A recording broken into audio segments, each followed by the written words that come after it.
You are now listening to N21FM, a Pokemon podcast. I'm your host, Glenn. I'm joined, as always, by my wonderful co-host, Johnny. How you doing tonight, buddy? Doing good. I'm coming off of a busy weekend and a lot of Pokemon involved this weekend, but Yeah. happy to be here. Yeah, you and me both, man. It was pretty packed for me. A little less exciting for me, I think, than probably what you went through today. Because if I understand, you just got back from the Cup at Scott's, right? I did. I got back from a cup at Scats Collectibles and up in Kannapolis, and yeah, oh my God, that was a day. I had a pretty solid run. Lost out in top 8 during Top Cut, but unfortunate. But we had a good time. So that's awesome.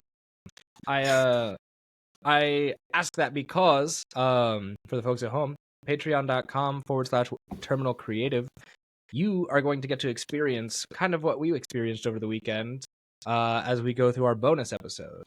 $5 a month gets you early access to every episode, as well as bonus episodes every single week.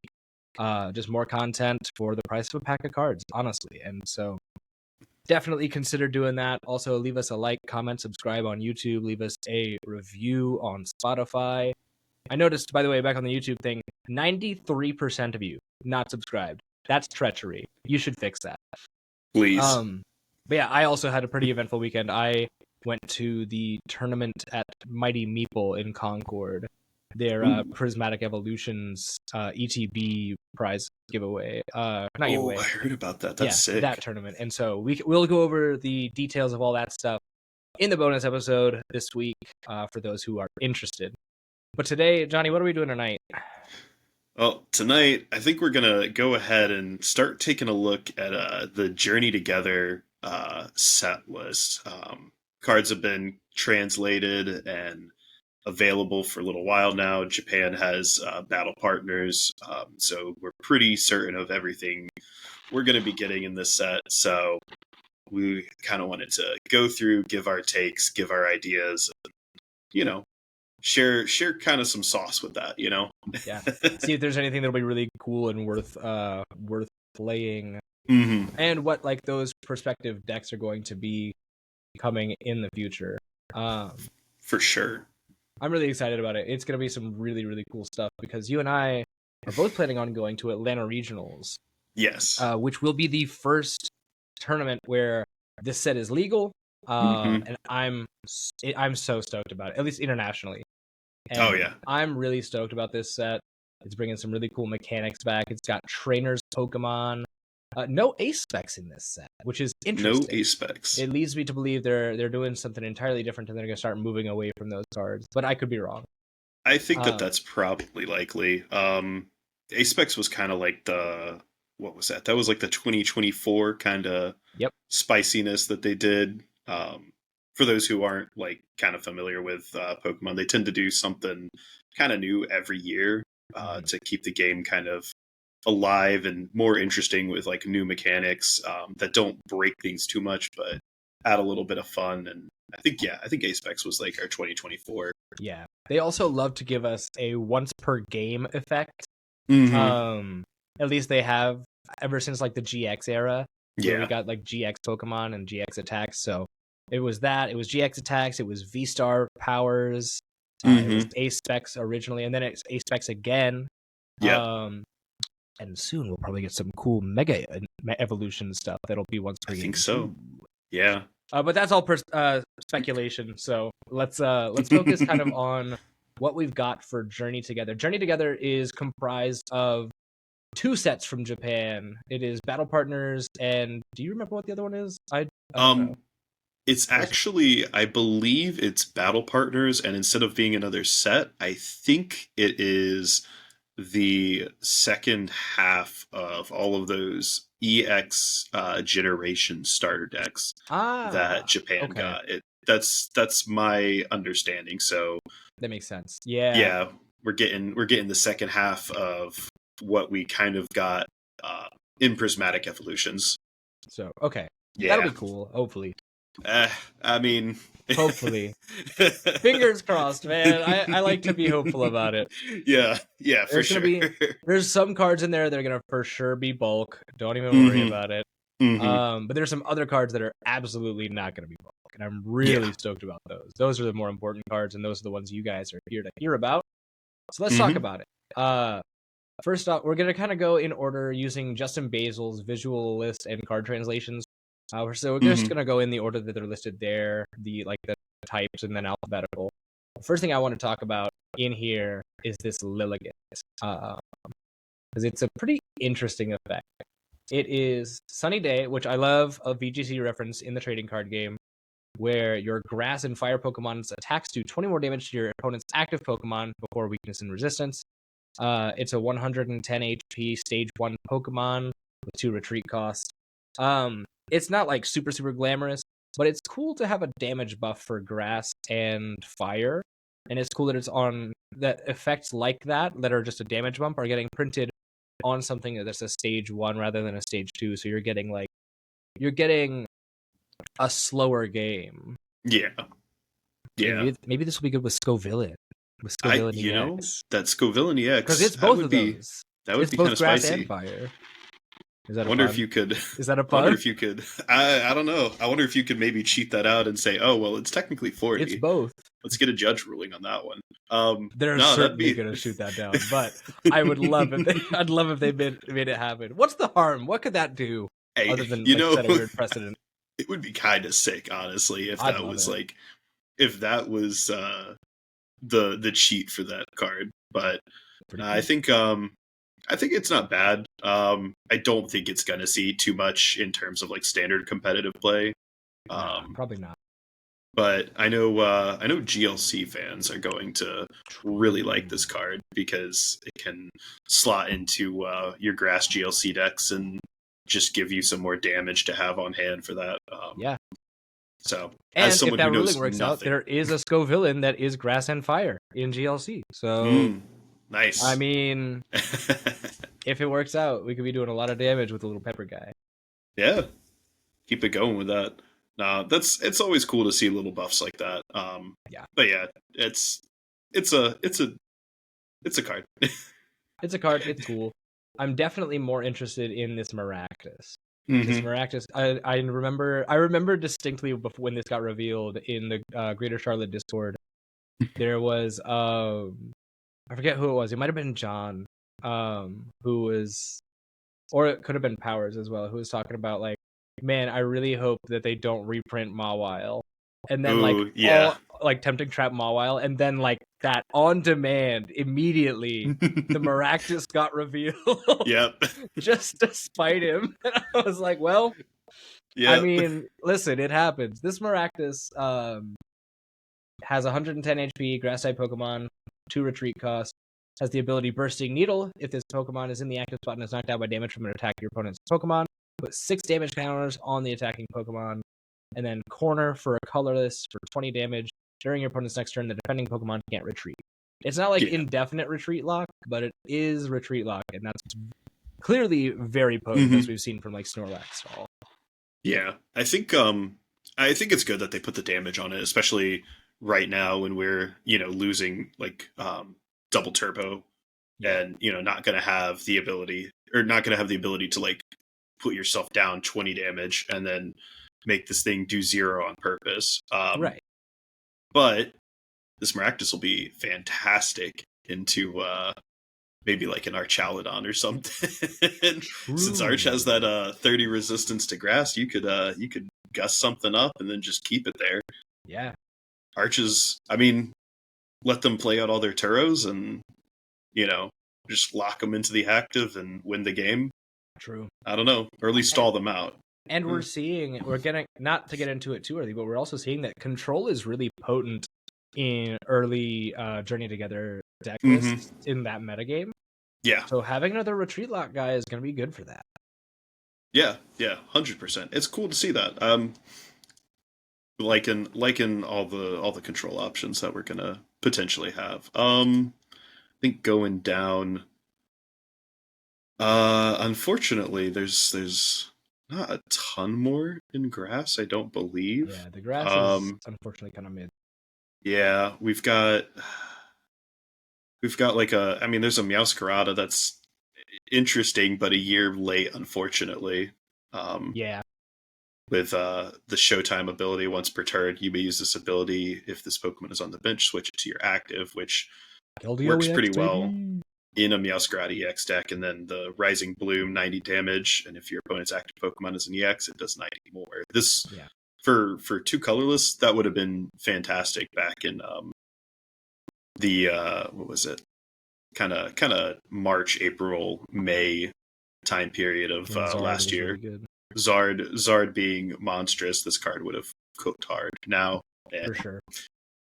I wish they would reprint just regular old Devour Durant. I miss that guy. Sword and Shield Durant. For double colorless, it would just discard like the top 4 cards. It was so good.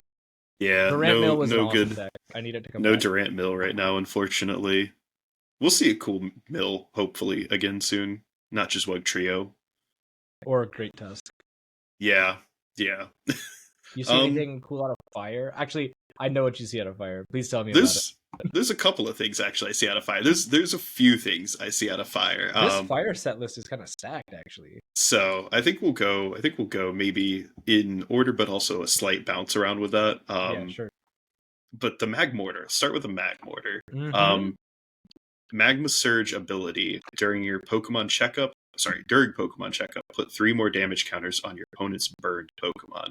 And then Searing Flame is 2 fire and a colorless, 90 damage, flip a coin. If heads, the opponent's active Pokemon is burned. Attack is whatever. But that ability, that Magma Surge, putting 3 more counters on a burned Pokemon is kind of sick. Like, yes.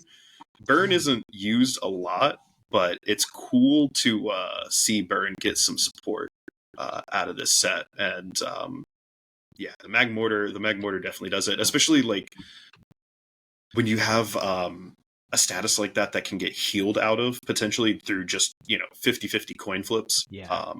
It's kind of nice to see, okay, well, we're gonna back it up a little bit with a little bit more. But the reason I was kind of like, oh, this is cool, and I like it, is also because we're getting a Volcanion EX with the ability Scorching Steam. Volcanion's 220 HP, by the way. But the ability Scorching Steam, once during your turn, if this Pokemon is in your active spot, you may make your opponent's active Pokemon burned. So cool. And then Heat Cyclone is 2 fire and a colorless, 160 damage. Move an energy from this Pokemon to one of your benched Pokemon. So it's kind of interesting. We get like kind of something similar there to Iron Thorns in that attack. Even in the naming too, I kind of dig like the thematic naming. We're going to call it Heat Cyclone since it's fire, or I guess Steam technically.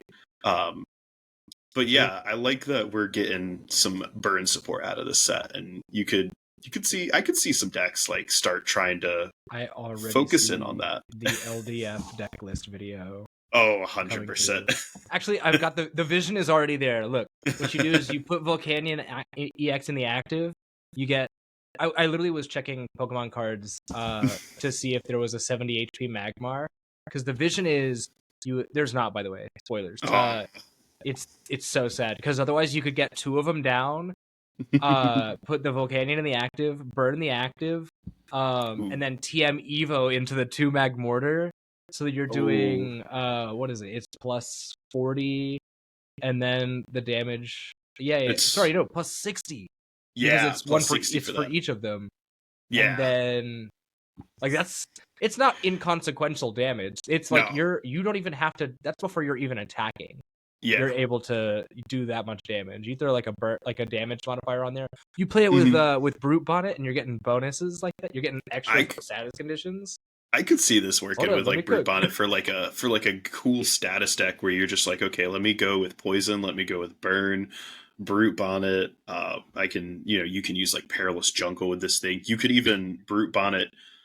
You could Brute Bonnet something with Free Retreat, pull it back, and get the Volcanion up into the active spot. Put like a Bravery Charm. Latios. Yeah, or Latios. Yeah, exactly. And you go for your Burn, go for your Poison, put like Perilous Jungle in play. And if your opponent's not a Dark type, I mean, that's going to be, even with 1 Magmortar in the Burn, you're doing, what is that? That's 80? That's 80 between Poison and Burn. That's not inconsequential. Pretty good. Yeah, 100%. And I mean, like, yeah, they can heal out of the burn, but the burn's doing a solid bit. If we're able to get more Magmortar in play, ooh. That's when you pull out my favorite card, the Iron Jugulus from I think Temporal Forces, where you do damage to everything that's got damage counters on it. Ooh. Put a That's status damage spread. That's never happening. But I think the status deck is really cool. I love status effect decks. Like my favorite playstyle in Slay the Spire is the poison decks on the silent. And so man. That would be so hyped to just be like, oh, you're poisoned and burned. Yeah. You throw in the funny lasers so that they're asleep too or whatever. Oh no, they're just God. You dangerous laser. Yeah, you dangerous laser. So if you don't get all the pieces together, you can just do it. That's not true. You probably just run trolley for that, but still. Magmortar existing means that dangerous laser has a case to play it. True. It's pretty true. It's not gonna be good. No, but it would be so funny, like once or twice, just to roll up with it and be like, ah. Yeah. But yeah, we're going right along with that. It'll be fun. I'm sure someone will crack the code on that, and who knows, maybe we'll get like more support with that as you play Baby Petch and you retreat out of the Volcanion after you burn and then into the Baby Petch. Sorry, all right, I gotta stop. No, I gotta stop. Nasty. Oh my god, wait. If you got that with the Jungle, we're going. That's 140. Oh my god, that's 140. Right? Yeah. Oh, kind of nasty.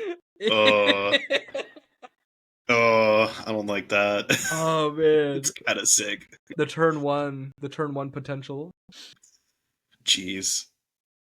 But anyways, yeah, I hope we get more support with that. But yeah, that'd be cool. Moving along from it, to some actually good cards, hopefully. Oh, I don't know about this one being good. I'm still probably coping, but Blaziken EX. We've talked about this one before and been cheated out of it once, unfortunately. Yes. It was supposed to come prismatic, wasn't it? It was. We were originally hoping it was, and I think prismatic, the way it was printed, it had enough of everything else that they didn't need to put all the EX starter decks in, and then they didn't really prepare other sets. Instead, they just gave us a billion reprints. Instead, they gave us like 5 different printings of Professor's Research and Black Belt. Yep. Whatever, dude.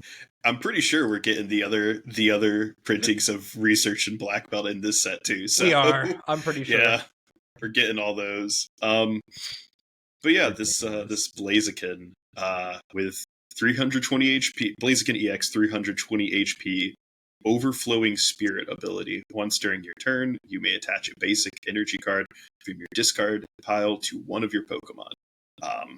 And then for a fire and a colorless, burning assault, 200 damage. During your next turn, this Pokemon can't attack. So the attack is pretty good. It's not amazing, but with buffs and everything that you can get through like Defiance Band. God, Choice Belt's not going to be relevant anymore. Defiance Band buffs. I mean, 30 plus 30 if you're behind is pretty good. 230 is a fantastic number to hit right now. Mm-hmm. It's going to continue being a fantastic number to hit. And honestly, that ability is really good. Like that lets Blaziken slot into a lot of decks that want energy recursion, that have the space for it, or have like candies that they play. Yeah, certainly. There's some stage 2 decks that we might be talking about later that might utilize this. Yeah, definitely. But I'm just happy to see it. I like Blaziken. Blaziken was I think my first starter when I first picked up Gen 3. So it's, I mean, the original firefighting, and it's so cool. So happy to see that. Chicken. Love that guy. But yeah, I think with that said,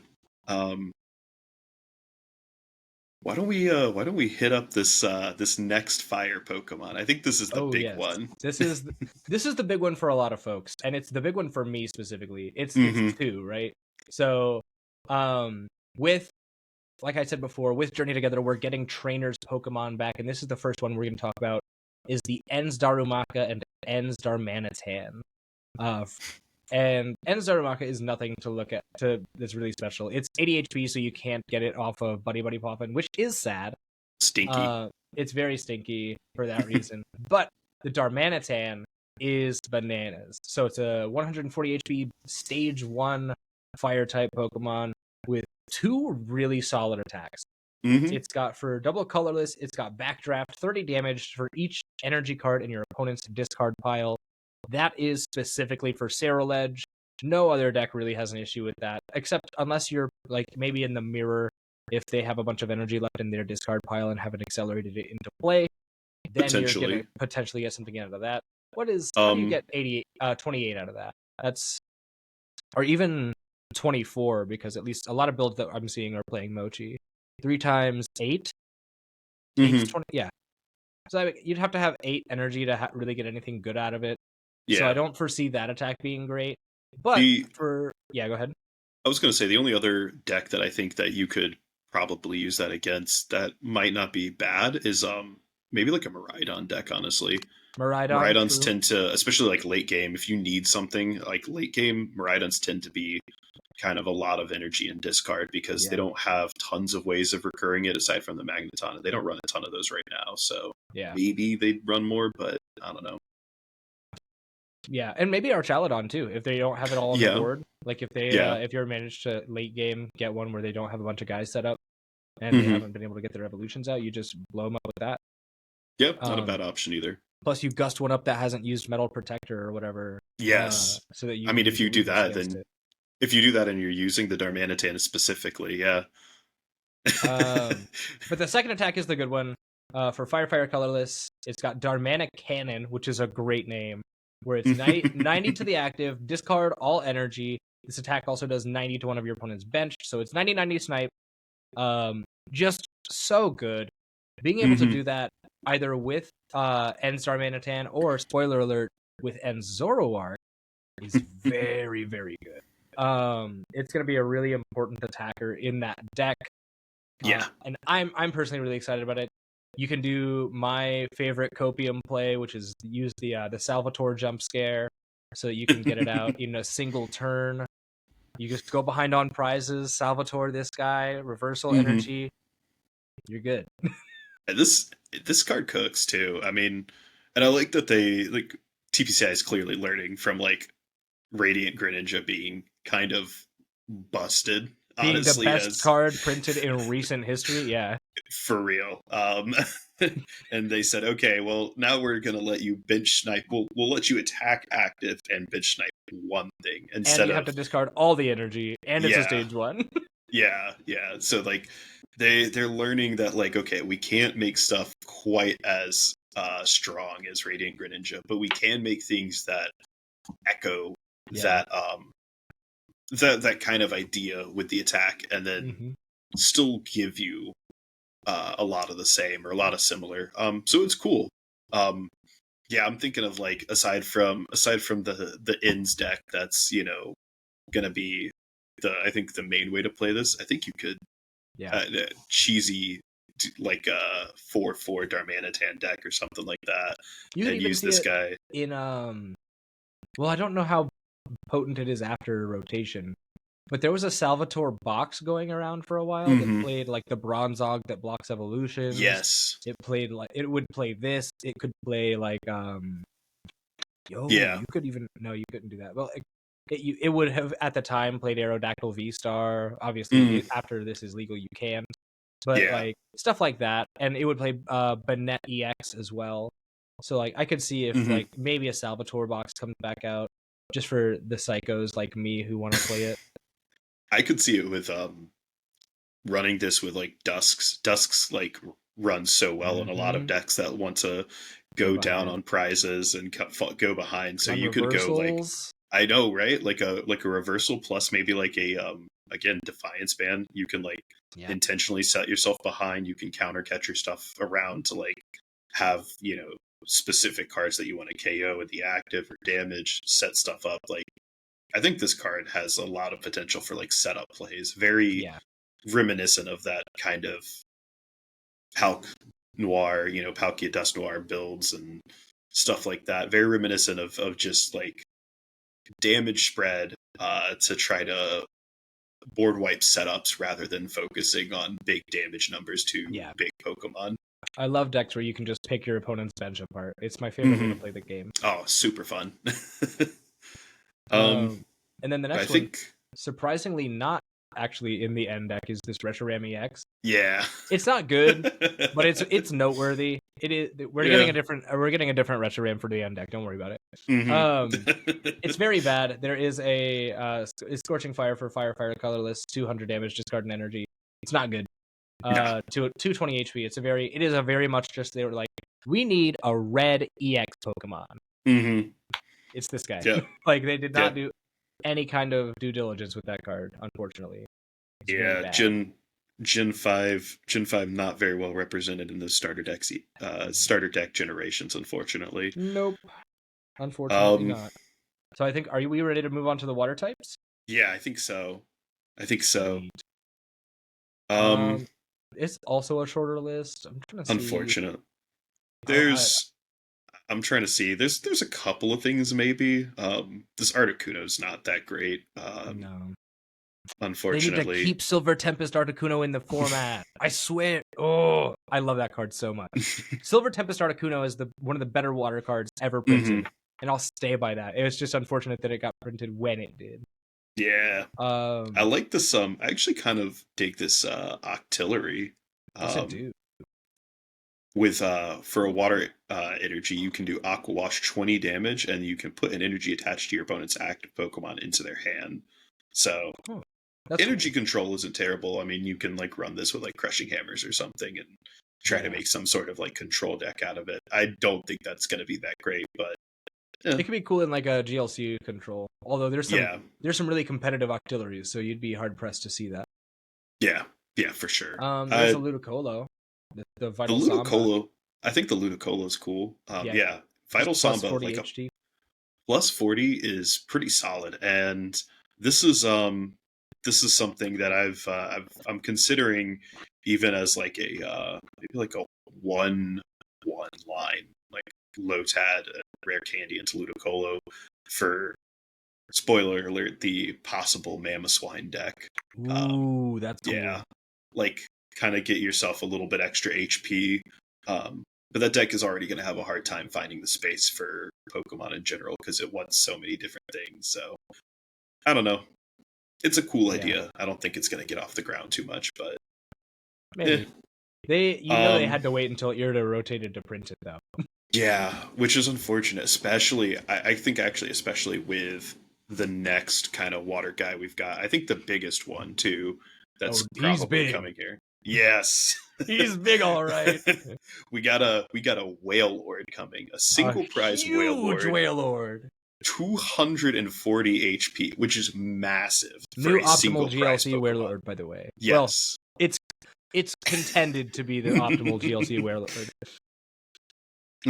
But yeah, it's got Hydro Pump on it. If you're familiar with if you got some history with the game, you know Hydro Pump is a very common water type attack where it's got. This one is actually a 4 colorless cost, but it's 10 damage at base and then plus 50 for each water energy attached. It's just a really good rain dance companion where you're just able to like run it with Baxcalibur, make it a single prize deck. You're chilling. You're big chilling. Yeah, I think we could maybe like tool around with this with like the idea of like, I don't know, letter of encouragement to like hunt for your water energy. You go behind, like you're gonna lose something, let it get knocked out, and just letter for your water energy, and I don't know, figure something out like that. Johnny, you would have loved Frostlass box back in the day. Not Frostlass, Frostmoth box. Frostmoth box. Yes, it's one that I don't know that one. It was the Silver Tempest format. When like Lugia was at its peak, there was a lot of people for the Charlotte Regionals that I went to who played the Frostmoth that lets you have Rain Dance to the bench. I think it was just called Ice Dance. And then the Shady Dealings Inteleon engine with attackers like the block face Ice Cube that lets you block damage from basics. Yeah. Like, and just other cards that were like hard to get around. The Articuno that I was telling you about was from Silver Tempest with the emergency jelly. So just to pair a lock. It was a really cool deck. I think I saw Alex Chimanthi play in that. Oh my god. This is sick. It was a super cool deck. It was very, very cool. That's super fun. You would have loved that deck because it is exactly that play style of just like put a bunch of water down, get all the water energy you want because Capacious Bucket existed. Capacious Bucket, my beloved. Unfortunate. And we're losing out on that.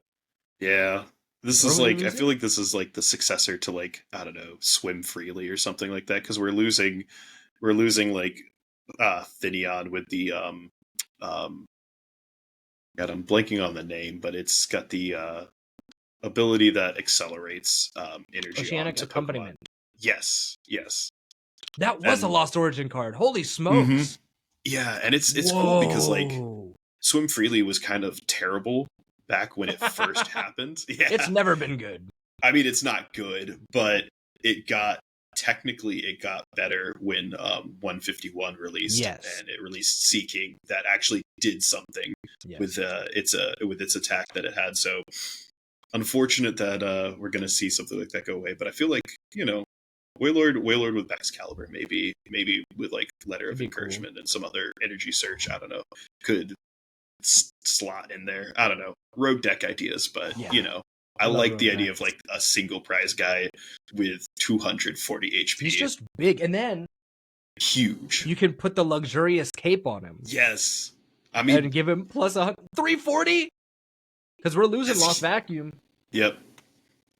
Put the hero's cape in this, and then you don't have to worry about the extra prize that you're going to give up on the luxurious as well. But then you just turbo it up and you're good. True. Okay, I see it. Are you sold? Do you see the vision? I do. Not a lot can hit 340, so that's big. Spicy. Except for like lightning types, but whatever. Those aren't real. The only other card. Actually, no. This Regice sucks, but the art is cool. It's one of the coolest arts we've seen on a Regice card. He's just there. Actually, he's standing. Just there. He's standing menacingly. I love him. I love that guy. Unfortunate. We don't have really any other good waters there. So sad. Yeah. Is there anything? Oh man, what is there? I'm trying to see if there's anything worth looking at in Lightning other than the obvious 3 cards, 4 potentially. It's kind of a short list. There's not a lot of cards in this set list. Oh, just kidding. I lied. They're all colorless and psychic. Yeah.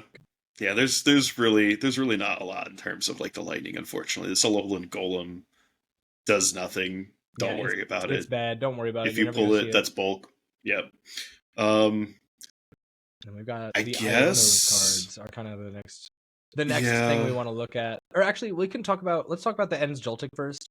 And then we'll pivot to the Iono stuff because that's all of Iono stuff. Ends Joltik is a 40 HP little basic dude for colorless and colorless. It is an Ends Pokemon, by the way.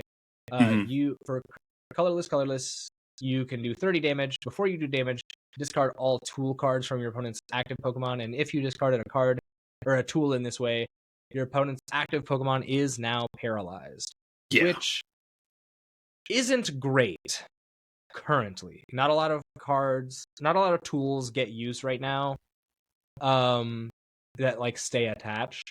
Yeah. I think your biggest, most common target for that is going to be something like an Ancient Booster Capsule, or maybe, I guess, potentially if you're coming up against the Lilies deck, then you'd see something like that. But outside of that niche, really, you're not seeing a lot of tool cards in play. So but having guaranteed paralysis is vital. So it's like a huge effect. It's why the Articuno from Silver Tempest, actually, funny enough, is so good is because it's guaranteed paralysis. So this is a card to look out for a time where if tools are big, this card goes bananas. So just keep that in mind. I have a feeling tools might kind of get a little bigger just because we're losing Lost Vacuum and Shrouded Fables, or Shrouded Fable saw the what was it? Jamming Tower print. Oh yeah, Jamming Tower. And I think because of stuff like that, because we're losing a way to remove tools, and because we've gained a stadium that stops tools from being a thing while it's out.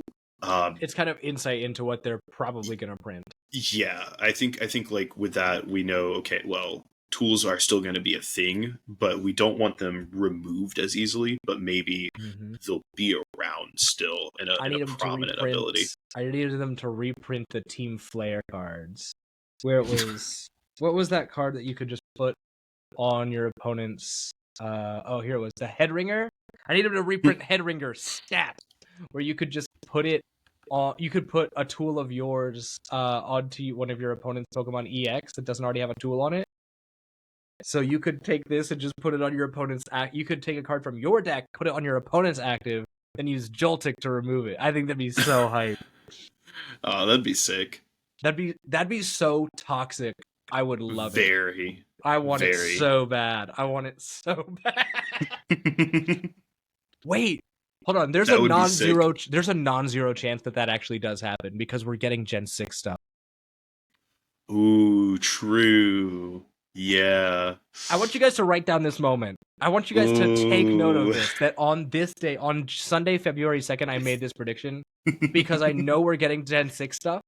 And if I, like usual, I'm right, I want everyone who has this noted to go to the Patreon and subscribe to the highest tier we have available at the time.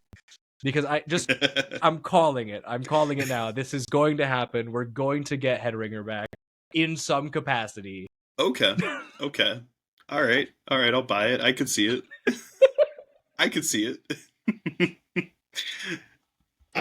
If not, I'll eat a copy of N's Joltik. And that's a promise. Alrighty. Clipped. Oh, dude. Oh my god. Oh, jeez. Okay. Now to the actual real cards in the lightning types.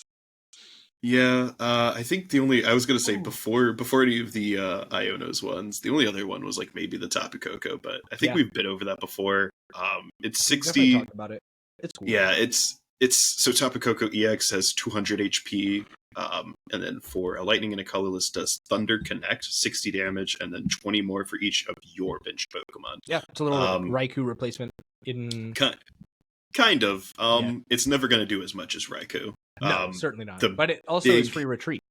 It does have free retreat, so we do like a good free retreat, and we do like the fact that we're gonna maybe with like Area 0, you still have a way to do 220.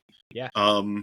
Which is good. The real issue with this, I think, is the fact that like 220 is starting to become not the benchmark number right now. Not good enough at all. We're run Pikachu. Yep. And then like in the post rotation, we need to worry more about like, 230 being kind of the benchmark. And I think that's very apparent with like all these Pokemon that are doing like 200, and then, with a Defiance band or with like a Kieran or something like that, they do like the 30 more. So definitely. Yeah, a little unfortunate. But yeah.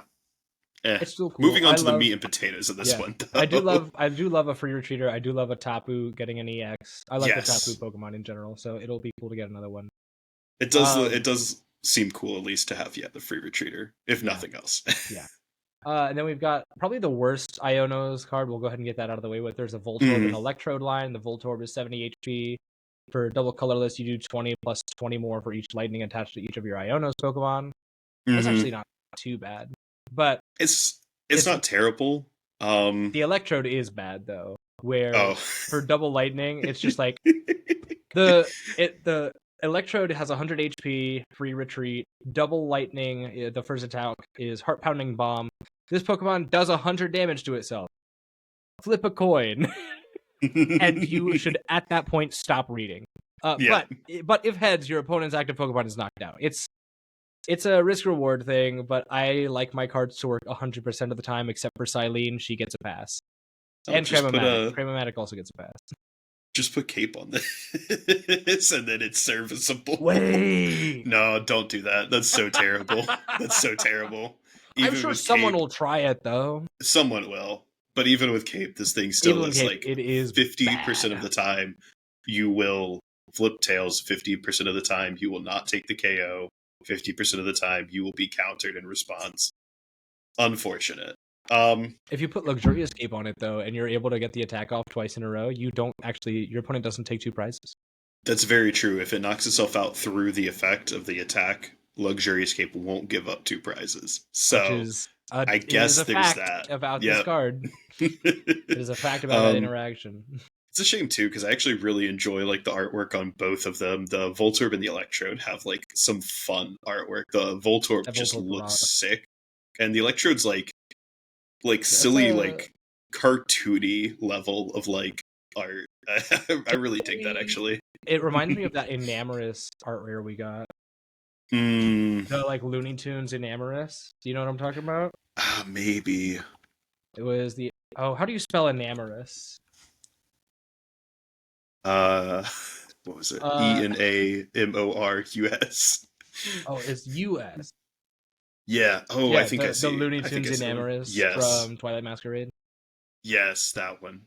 I like that card art a lot. That card art looks. Yeah, it's actually the same artist. Oh, is it? Okay, yeah, cool. That's yeah, 100% the same artist. So that immediately clicks. Like I said, I love that art style. But I like how lately they've also been big about putting cards in locations from the games, because like while Paldea is not an exactly recognizable locale, I know exactly where that Electrode is, and that's cool. Yeah.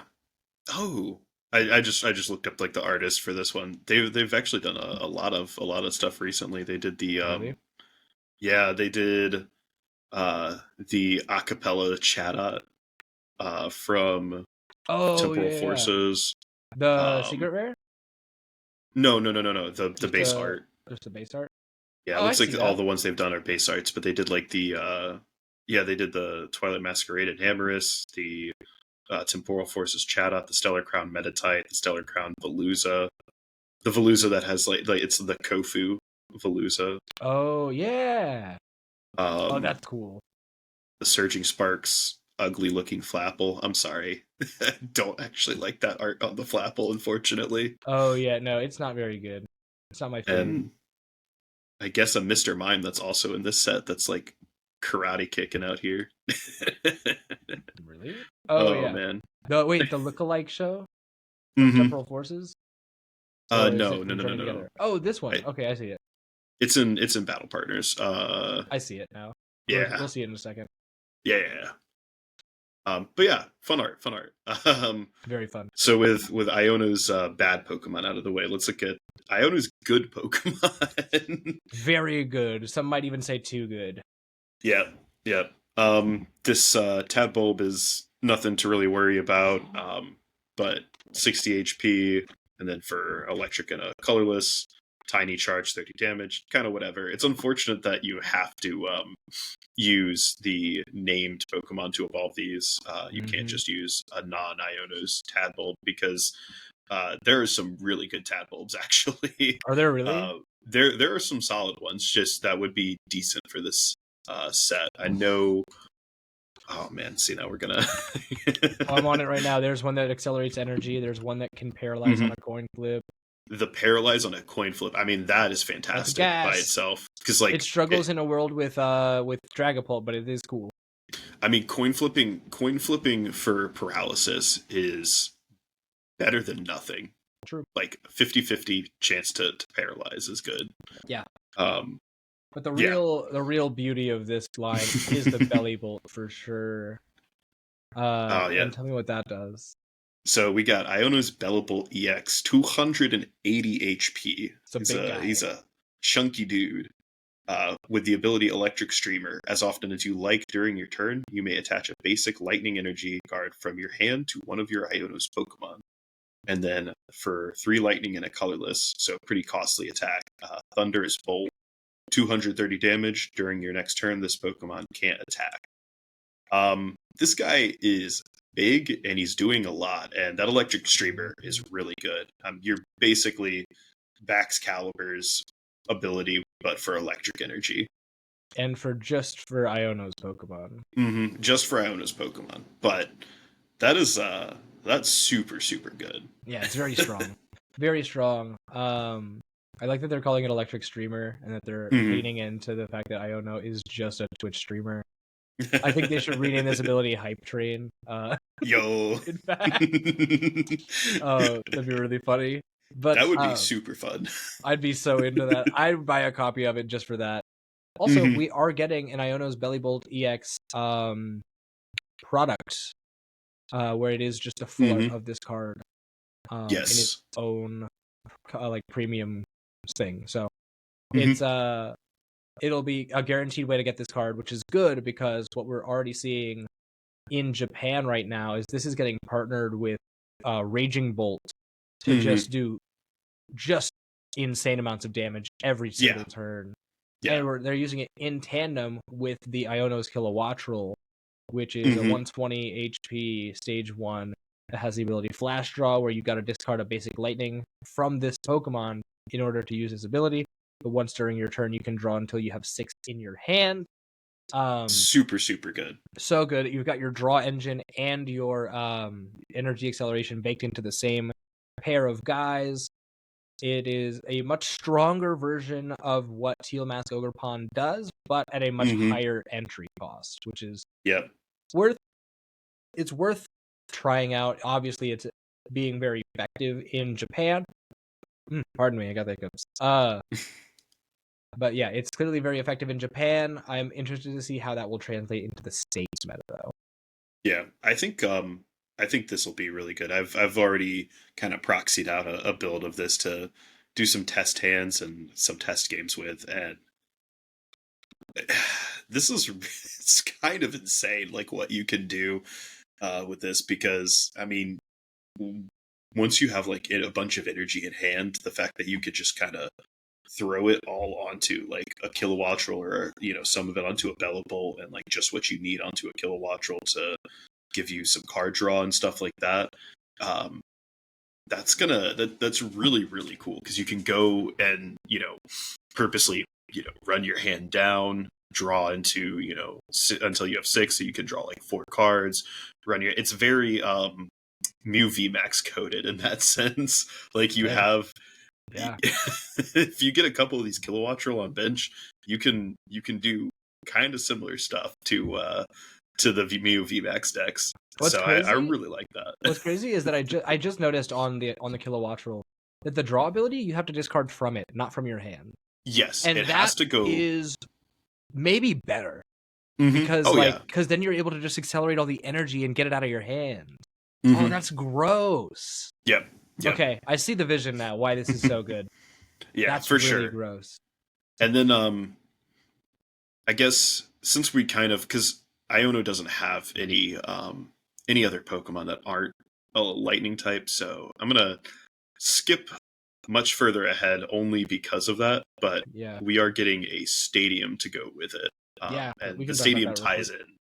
Yeah, it ties in to the Iono's cards. I mean, very obviously, because it's Levincia Stadium card. Once during each player's turn, that player may put up to 2 basic lightning energy cards from their discard pile into their hand. Yeah, so it's so good. You can recur some of that energy you discarded, especially if you have like 2 of these Kilowattrel. Like you put a bunch onto you put a bunch into play onto your board. You get like a one Kilowattrel, one on another, and you're like, okay, let me discard, draw a bunch, play down my hand some more, discard, or get another one discarded off the Kilowattrel, draw a bunch more.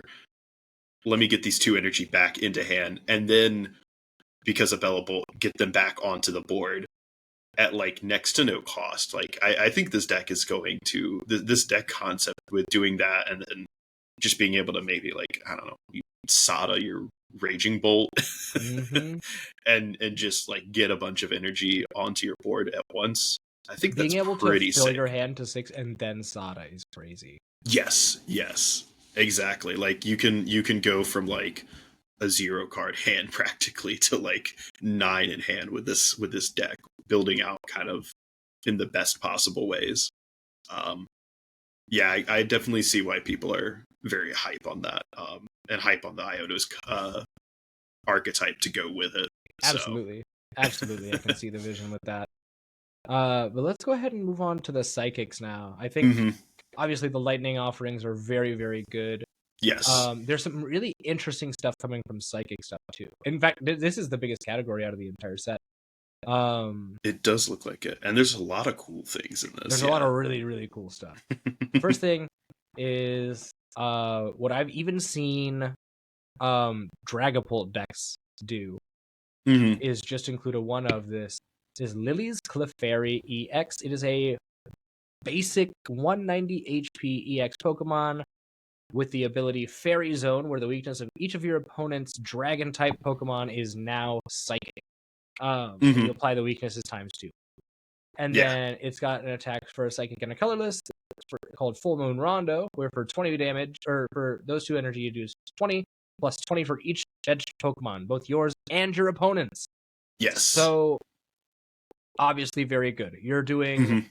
like, what is that? Plus that's in most cases capping at 220 base, but with Yes. psychic weakness on the dragons, you're doing Mhm. 440, and that is blowing up Yep. every single Dragapult there's ever been. That is blowing up every single Raging Bolt there's ever been, and that is what this card is for.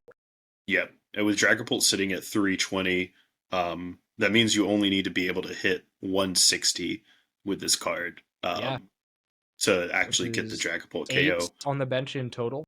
Yeah, between you and your opponent. Like that's pretty good. Especially, and Area Zero isn't going away anytime soon. True, and you can play We're it with Dragapult. absolutely That is a Terra type. we're absolutely going to still have Area Zero decks with Ogre being a mainstay.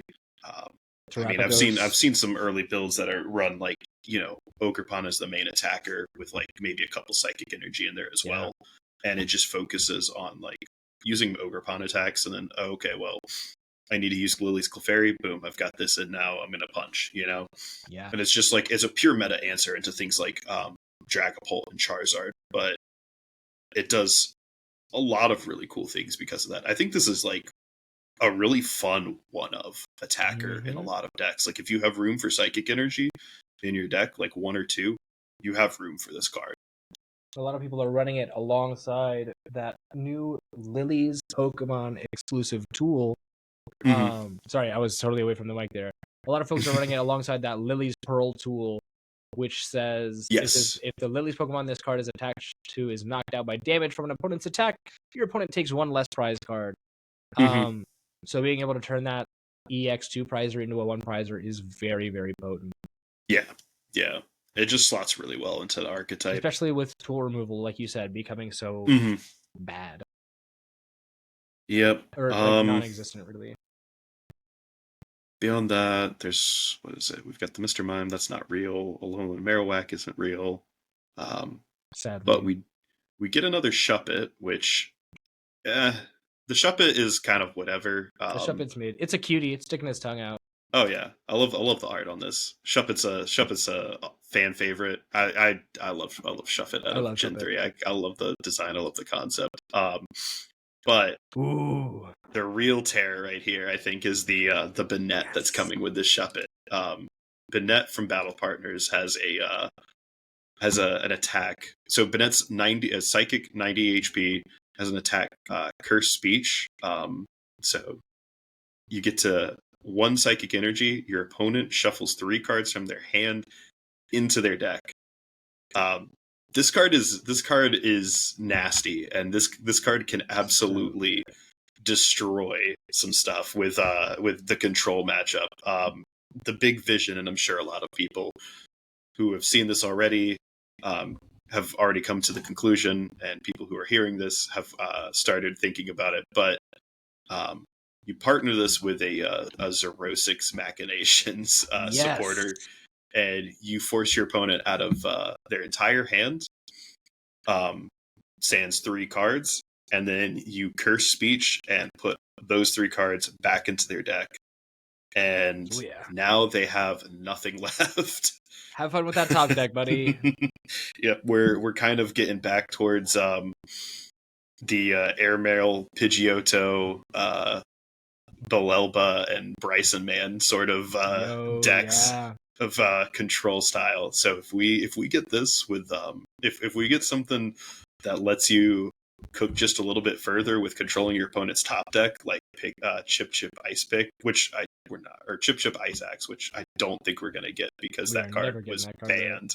But if we get some stuff that, I don't know, just a little more control options that work with like card order, those could be disgusting with this. This card's already really certainly good. It's very we're gonna see some like Bennett EX item lock decks with this thing, and then you throw down your Curse Speech Bennett, and you just start. They didn't get rid of Puppet Offering Bennett at the same time. Yeah, that's the unfortunate part. Puppet Offering Bennett leaving format is very sad. We can't but also timed, I think, with this. I think they were waiting to see that happen broken. Because you'd be able to just puppet Bennett for another Zerosic.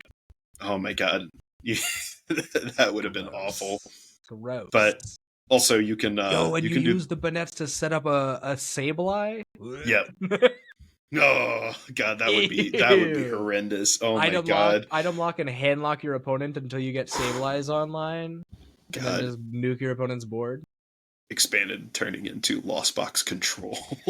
Never gonna happen. No. They'll start banning cards first. Yep.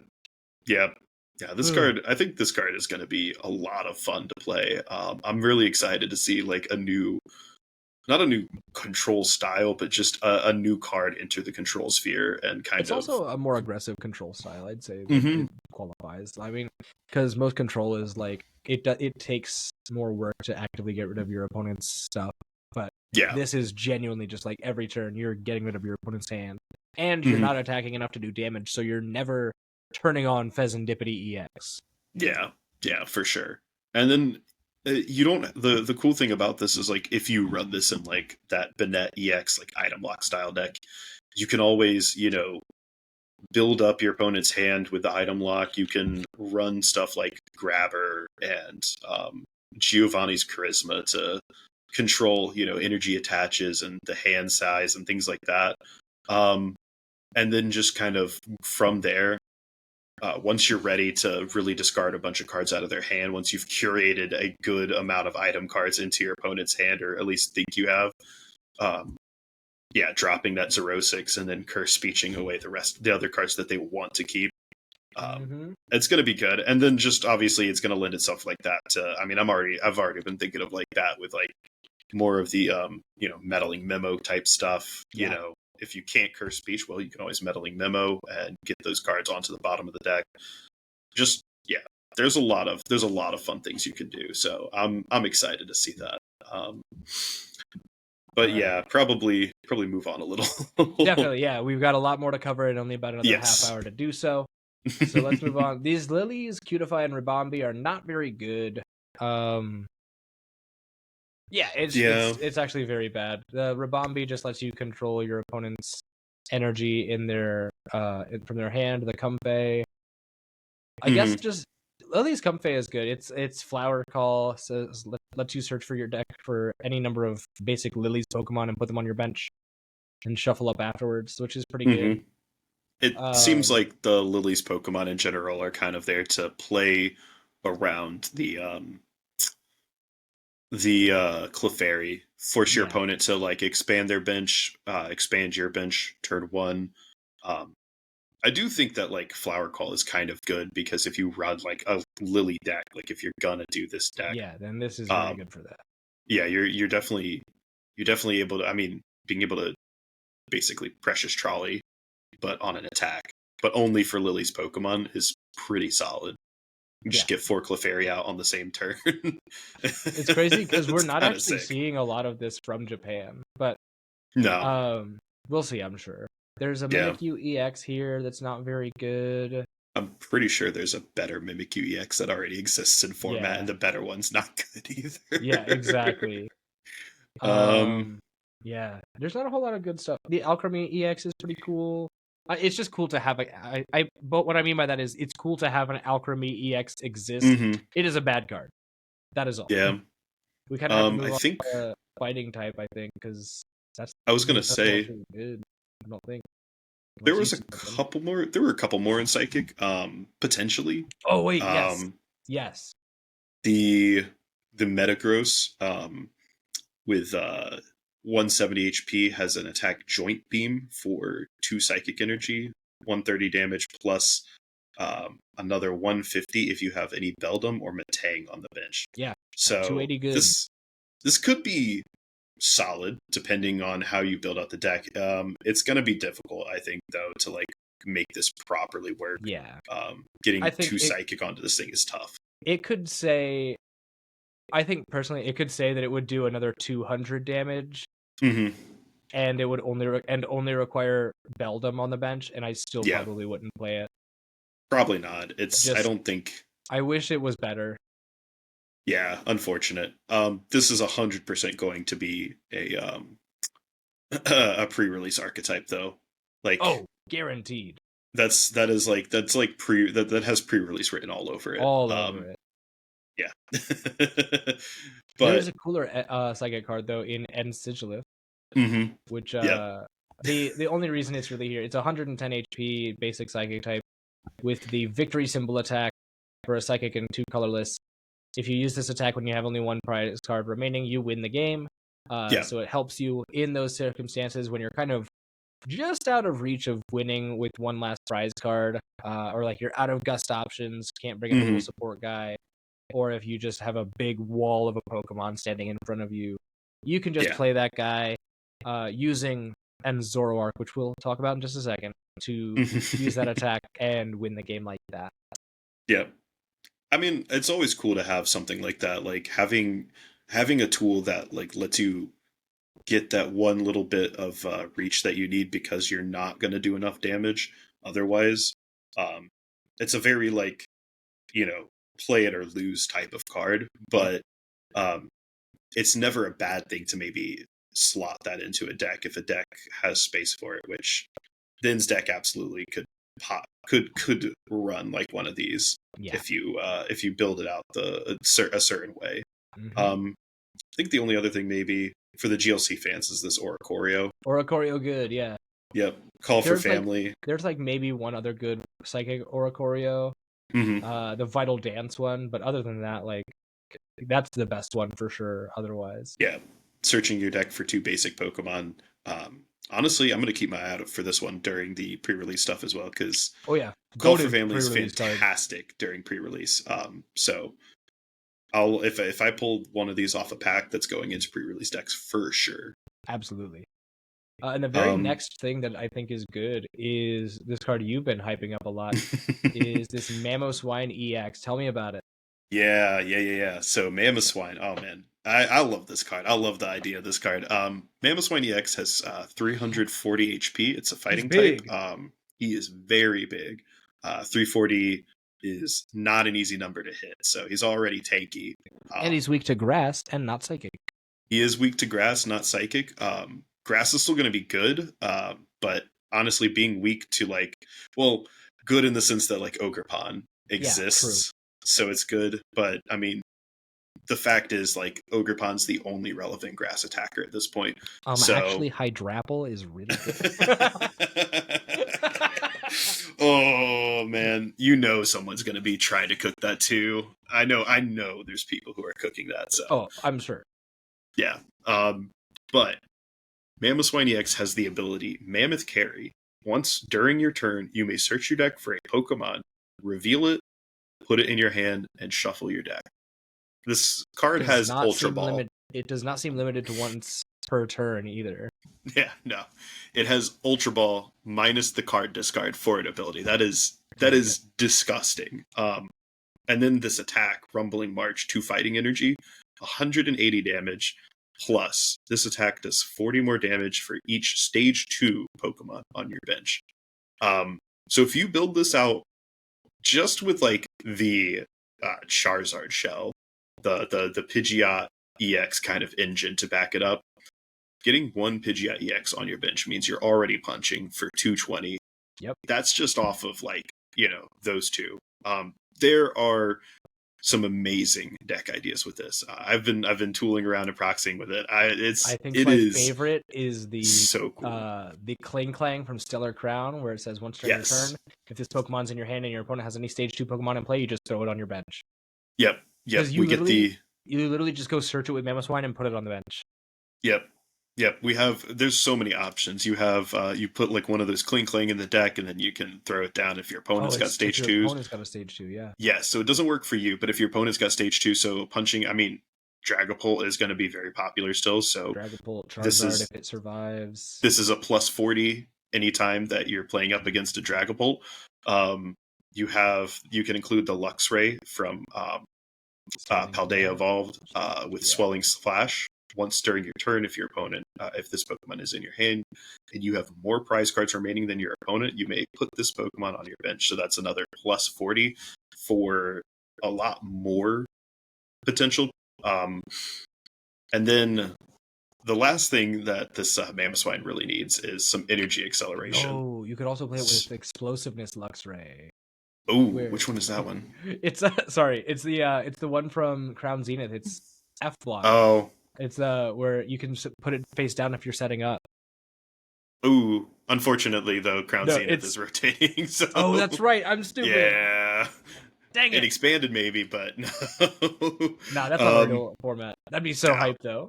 No.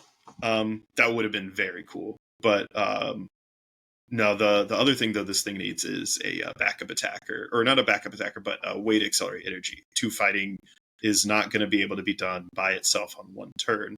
So you can go the Blaziken route, like we've talked about with the Blaziken earlier, or you can do the Garganacl from Paradox Rift with Energizing Rock Salt ability. It says once during your turn, you may attach a basic fighting energy card from your discard pile to one of your Pokemon. If you attached energy to a Pokemon in this way, heal 30 HP from that Pokemon.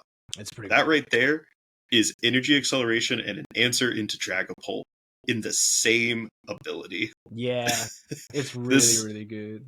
And on a single prizer. So you don't have to put that Blaziken in the deck. You don't have to put the fire energy in to make sure that if Blaziken needs to attack, it has energy to attack. You just have something that does the same thing for energy acceleration with the same type of energy. Yep. And if it ever had to attack, I guess it could, but you're never trying to do that with this Garganacl. Right. This is purely support. And then from there, like I said, this deck has so much potential. If you get four stage 2s on your bench, you're gonna be swinging for knockout on like anything. That's even 3 is like, what's that one? 3 puts you at 300, which is already like close for almost anything. 4 is so easy. On there and you're good. Yep. Now you play it with the metal type Skeledirge and then just do plus 60 for discarding energy. That is spicy. Yo. It's bad, but that's kind of good. It is an option. If the Skeledirge was in there, I'd have to run it with the Blaziken instead. But that'd be hype though. And like I mentioned earlier, that Ludicolo that's coming in this set, that's a plus 40. That's true. It's a plus 40 on its attack and a plus 40 to everything that's stage 2 or on the board. So Mamoswine at 380 is not getting KO'd by anything. Not anything at all. even with damage mods, like a Charizard can't even reach that with Black Belt. Like, that's kind of crazy. Yeah. But yeah, I'm just super hype on this because of that ability, especially. Like, being able to search your deck for Pokemon is crazy. Like, for anything, and put it into your hand for no cost is crazy. Mm-hmm. So, tons of fun there. I think beyond that, the Regirock's not real. Fighting type. Regirock isn't real. Lycanroc is bad. It's going to be it's going to be the pre-release promo. Is Lycanroc. Yeah, the Lycanroc. We can go ahead and knock out the Spike Energy in here too. Spike Energy is the only special energy card getting printed in this set. Mm-hmm. What's it say? It's like if you get damaged, you do. Yeah, if the Pokemon this card is attached to is in the active spot and is damaged, put 2 damage counters on the attacking Pokemon. Yep. And then Lycanroc has the ability what's it called? Where it's called Entangling Spikes. When you play this Pokemon from your hand to evolve one of your Pokemon during your turn, you may attach up to 2 Spike energy from your discard pile to this Pokemon. And then for triple colorless, it's got Grabbing Fangs, 40 plus 40 more damage for each damage counter on your opponent's active Pokemon. That's got pre-release written all over it. Yeah, that is 100% pre-release, but I mean, it'll be fun. It'll be fun for pre-release format. Yeah, this isn't doing anything. No. There's no world where that's real. There is Hops, Silicobra, and Sandaconda, which I don't think these are real. I think they're very bad, in fact. Yeah, these unfortunately don't do much, even with like the Hop stuff. So I'm keen to just probably skip them. There is a 6th Cloth card. God, Cloth gets all the love. So much Cloth. They love Cloth. He's not good. This art is so cool, though. I do like the art on this one. Yeah, the art goes crazy. That's the same one. That's the same artist that did the Octillery, the Rapid Strike Search Octillery. Yes, it is. You're right. I do love that art. Shinya Komatsu. Yes. Very cool. Another unplayable Koraidon EX. Yep. More Koraidon for the Koraidon bulk. Hope you guys enjoy that guy. This is probably the worst Koraidon EX they've printed too. Yes. That's depressing. Yeah, it's really sad. Man, he's a box art legendary. Let him have a good card, please. Right? Like, oh my god, I think like Koraidon EX has been how many different Koraidon EX are we on now? Is this the 4th one? I'm looking it up right now. Oh god. This poor dude. X has got, one. It's got, the ancient one, the Dino Cry, Splitting Beam. Okay, so this is just the 4th one. But that is still a lot of printings. Yeah. And there's also 8 different arts of this guy. There's like the basic Dino Cry, there's the promo Dino Cry, the full art Dino Cry, the SIR Dino Cry, the gold Dino Cry, the teal and gold Dino Cry. Yes. One of the worst cards printed, and it's got all of the arts, and they all rock too. It's so sad. Unfortunate for him. They need to in the next shiny set. They need to print a Koraidon that rocks. I pray for Koraidon. I truly do. It's so bad.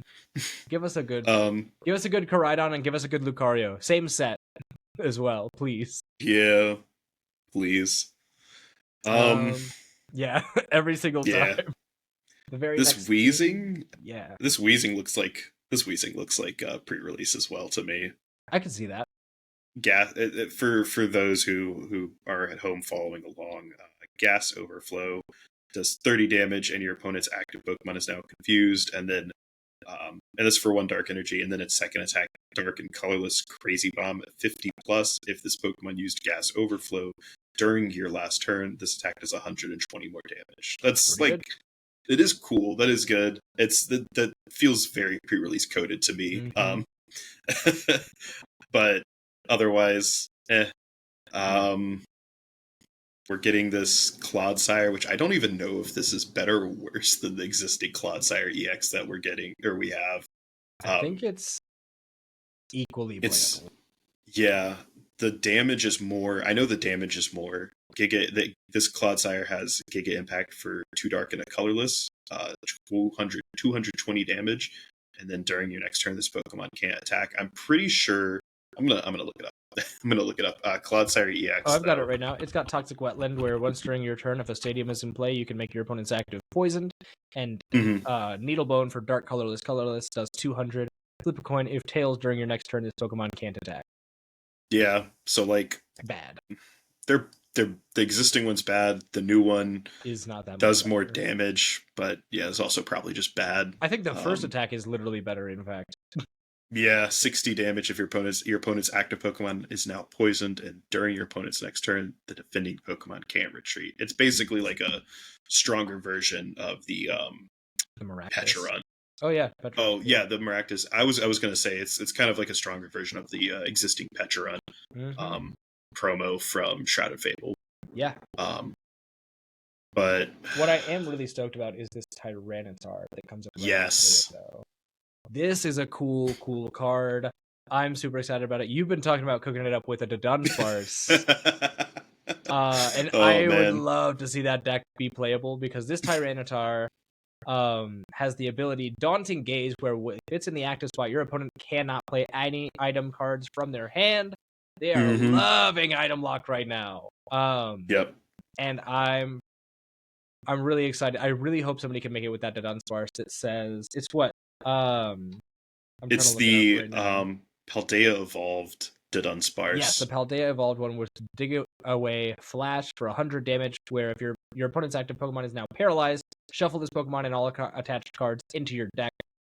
So the vision is you dig away flash, put everything back into the deck, and then paralyze your opponent's active, and promote Tyranitar so that they're item locked and paralyzed. Yep. So that they have to play Surfer pretty much. Yep. That is going to be the only way around that. Unfortunately, or Kieran, yeah. Unfortunately, the dig away flash to Dunsparce, for that attack, it needs 4 colorless. So sad. There's gotta reprint no way you're doing this. Yep. There's it's not like unless like we get, double colorless twin energy. I don't know, something. Yeah, it's not happening. Unfortunate. Yeah. Very sad. But if someone is able to craft that, I need the code cracked on that. Sad. That's a really cool effect. That'd be nasty. That'll be so nasty. Now the meat and potatoes. Yes. And I'll let you go on this one because you're super hype on this archetype too. I'm very hype on this archetype. The N deck, there are 3 dark type Pokemon that N uses, and I'll be quick about them. The Purloin is not very good. It's got Pilfer for a dark and a colorless, 20 damage. Your opponent reveals their hand, put a card that you find there on the bottom of their deck. It's nice to have as an option, I think. I don't think it'll really make its way into a lot of competitive decks, except maybe niche once or twice. So like we'll see it on stream one time and be like, oh, that was cool that they did that, but we'll never see it again. And then we've got the Zorua and the Zoroark. For the N Zorua and N Zoroark EX. The N Zoroark EX has 280 HP, 2 prize Pokemon with the ability Trade. Longtime fans of the game will recognize that as an homage to, what was the set where it was a Zoroark GX? I literally just bought 2 of these too, so I don't know the exact set, but it was. Let's see. This was from. Oh, is that a promo? What the heck? Shining Legends. Shining Legends, no. Really? Yeah, Shining Legends. That's correct. Is it? Yes, it is. So, the Shining Legends Zoroark had the same ability. The ability says discard a card from your hand in order to use this ability. Once during your turn, you can draw 2 cards. Discard 1, draw 2. It's Refinement Curlia if you're newer to the game.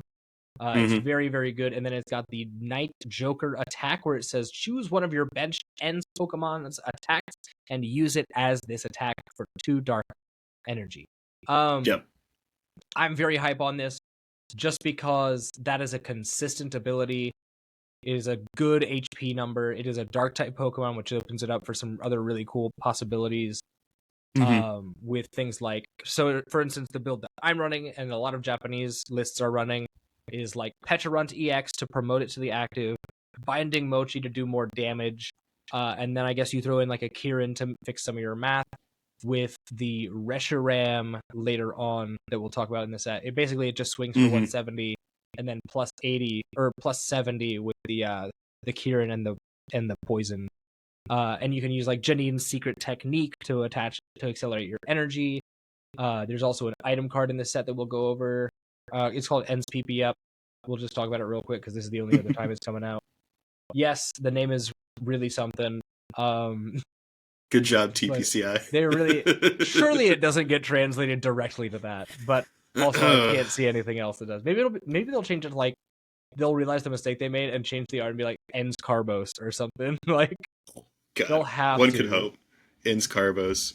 Just call it Ends PowerPoints Up even. Just at least do that. Ugh. Then you only get in trouble if you're abbreviating it yourself. True. And then you just attach a basic energy card from your discard pile to one of your Ends Pokemon. It can be any energy type, which is cool. It is one benched Ends Pokemon. Yes. So Which it's dark patched, but for any color on your ends Pokemon. But it's pretty cool for that reason. I'm super excited about it. It's probably what I'm going to take to Atlanta Regionals. And I've talked about it with Dusks, but I'm not sure if I want to stick on that anymore. But it's a very exciting deck. It's got consistency baked into it. It's got your attackers baked into it. It reminds me almost of Mew VMAX in that way. So I'm super stoked about it. I hope. Ooh, excuse me. I hope that it's as good as I think it is, and I'm really excited about it. Yeah. I think it'll be honestly a really, really sick card. I'm excited to see what people cook up with this. I don't know if I'm going to necessarily play this one from the get-go, but I mean, it's coming out. We've got 2 years of this card.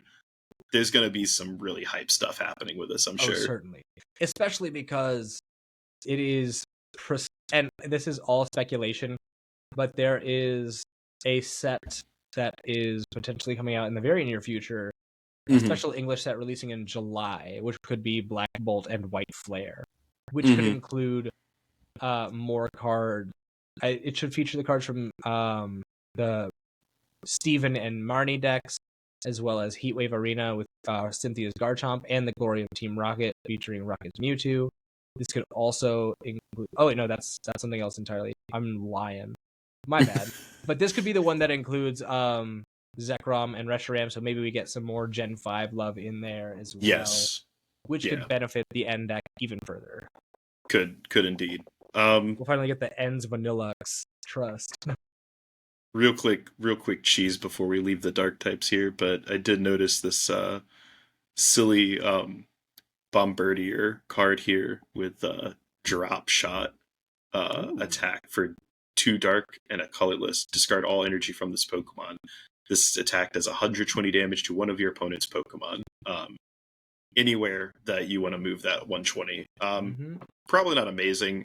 Dark energy is going to be hard to get onto it, but we've got support with Janine. We've got reversal energy. I could see this being kind of fun with like a on the basic.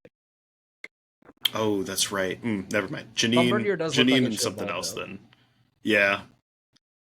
Well, Janine counter. Never mind then. Trust. Janine counter gain. Ooh, that could be spicy. Janine counter gain attach. That might be something. Yeah. This probably isn't real. Probably not. Let's see. Moving on. Did we get any good metal type? The N's Kling Clank line. That's bad. It is bad. It's bad. The Clang is actually kind of okay because you are confusing your opponent. Yeah, I think the Clang is better than the Kling Clang because the Kling Clang is 120 on...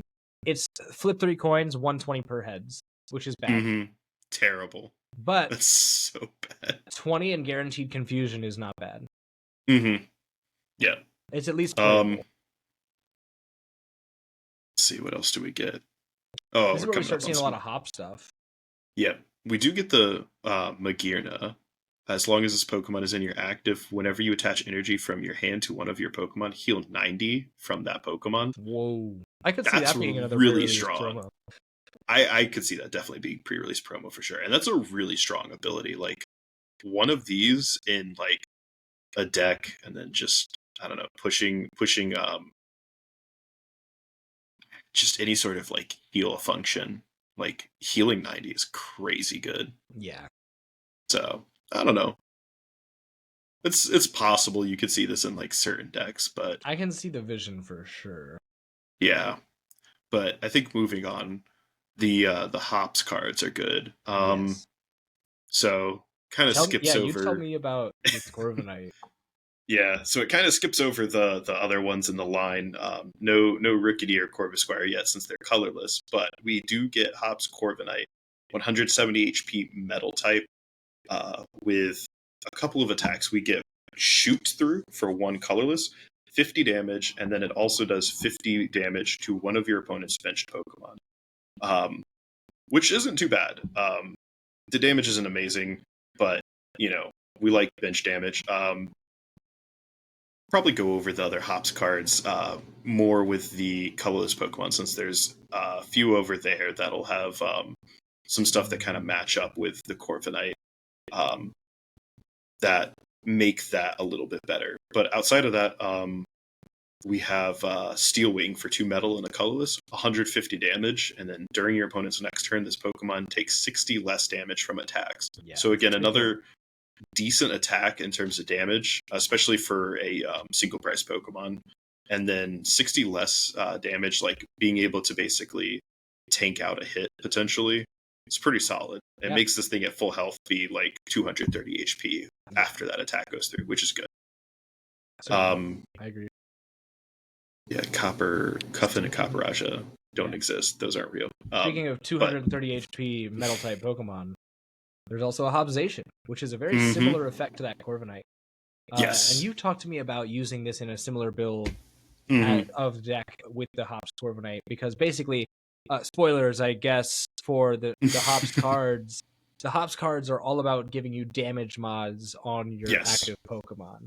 So what this 50 damage on shoot through ends up being a lot higher. And Hobzation has a very similar situation where it's close cleave for 30 damage that does 30 damage for a single colorless, and then it does 30 to one of your opponent's bench Pokemon as well. So you're able to have a similar effect to that Corviknight, but on a basic body, and just being able to have all those damage mods to do more damage to the active and spread to the bench. And then for 3 metal and a colorless, do 240, and then you can't use Brave Slash during your next turn. Yeah.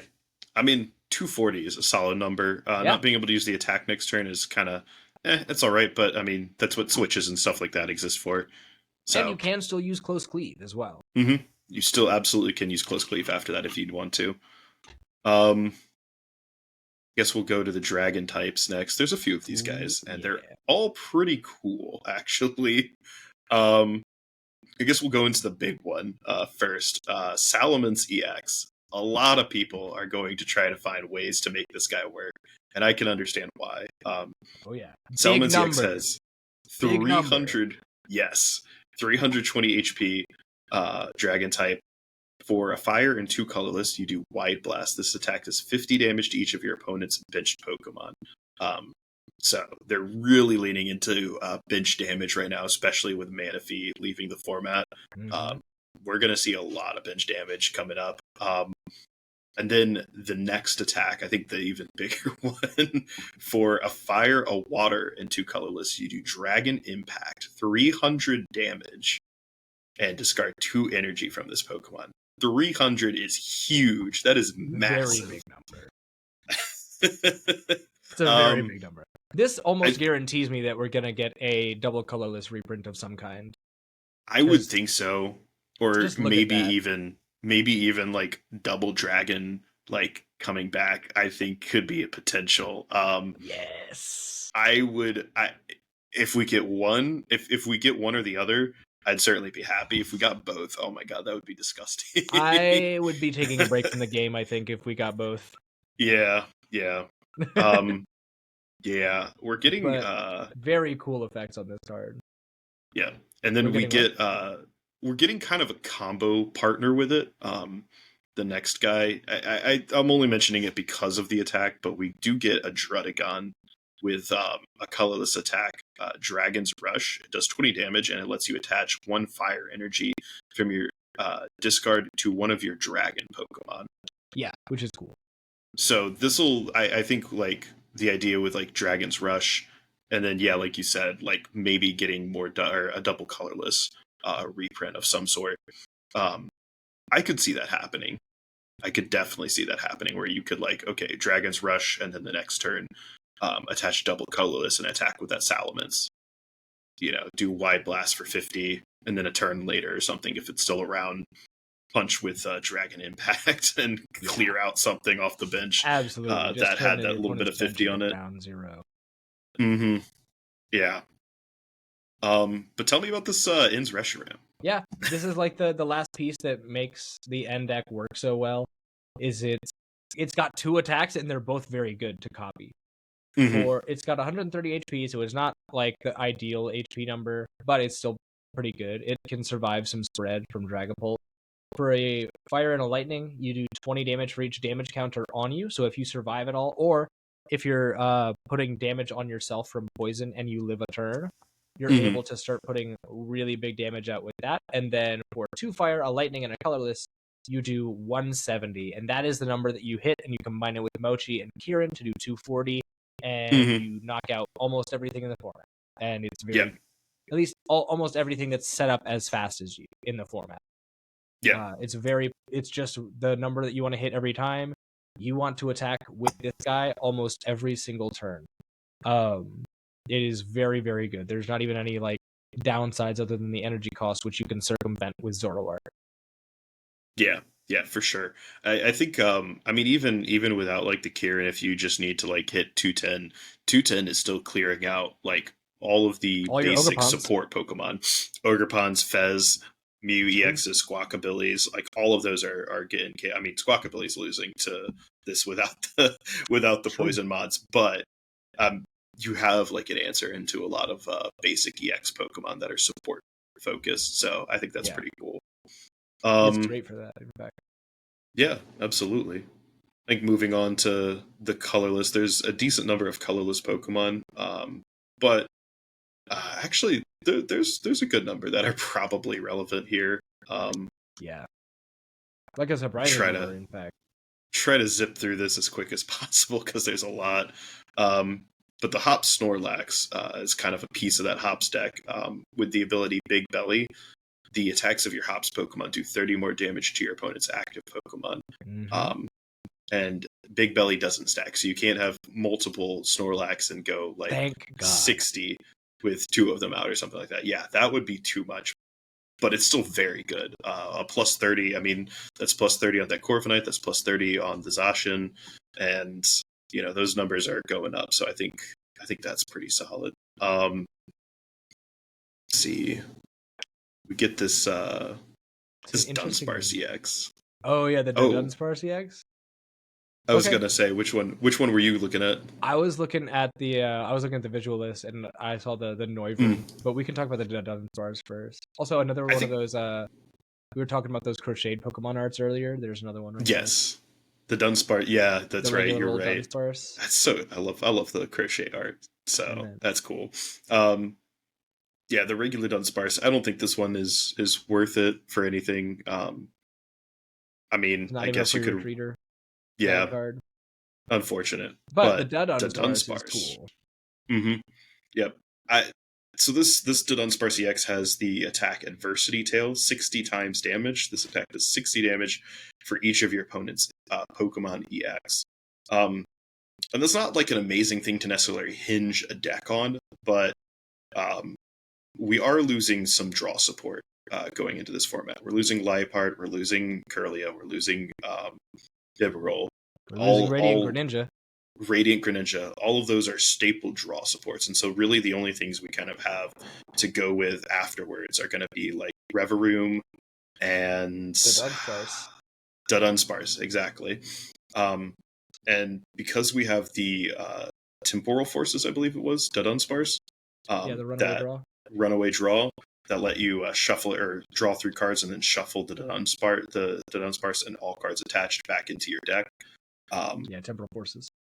Yeah. Because that card exists and because there's so many EX in format, the Dunsparce EX can exist in decks that like the Dunsparce runaway draw engine as a one of for attacking. And I mean that's pretty solid when you think about 60 times like four EX Pokemon in play is gonna be enough to KO Raging Bolts and and lower. And there's plenty of EX in format. So I think this card exists as like a good one of a good, very niche but very solid card if you're running that draw engine. Mm-hmm. Yeah, I definitely see that. It could be a cute deck for sure, like a little rogue deck. Just if you're seeing a really heavy EX format.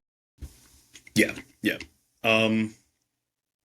Ooh, I didn't see this earlier, but this is actually really good potentially. Which one? This Audino. Oh, yes, I was literally just thinking about that. I was like, this is gonna bang in pre-release format. Oh my god! It's got the beckon attack where you just put a supporter card from your discard into your hand for one colorless. It's pretty good. Yes, that's potentially solid for some control options too. True, because we lose Regieleki. Yep, this is kind of. I mean, we do have. I think we're getting like a Dedenne or something like that that has like the same kind of thing, electromagnetic sonar, um, as the Regieleki. It's not in this set. I think it might have come out in Prismatic. I don't know for sure, but um, I think we're getting something like that, or we have something like that. I think it was a Dedenne. It was one of the electric rat creatures.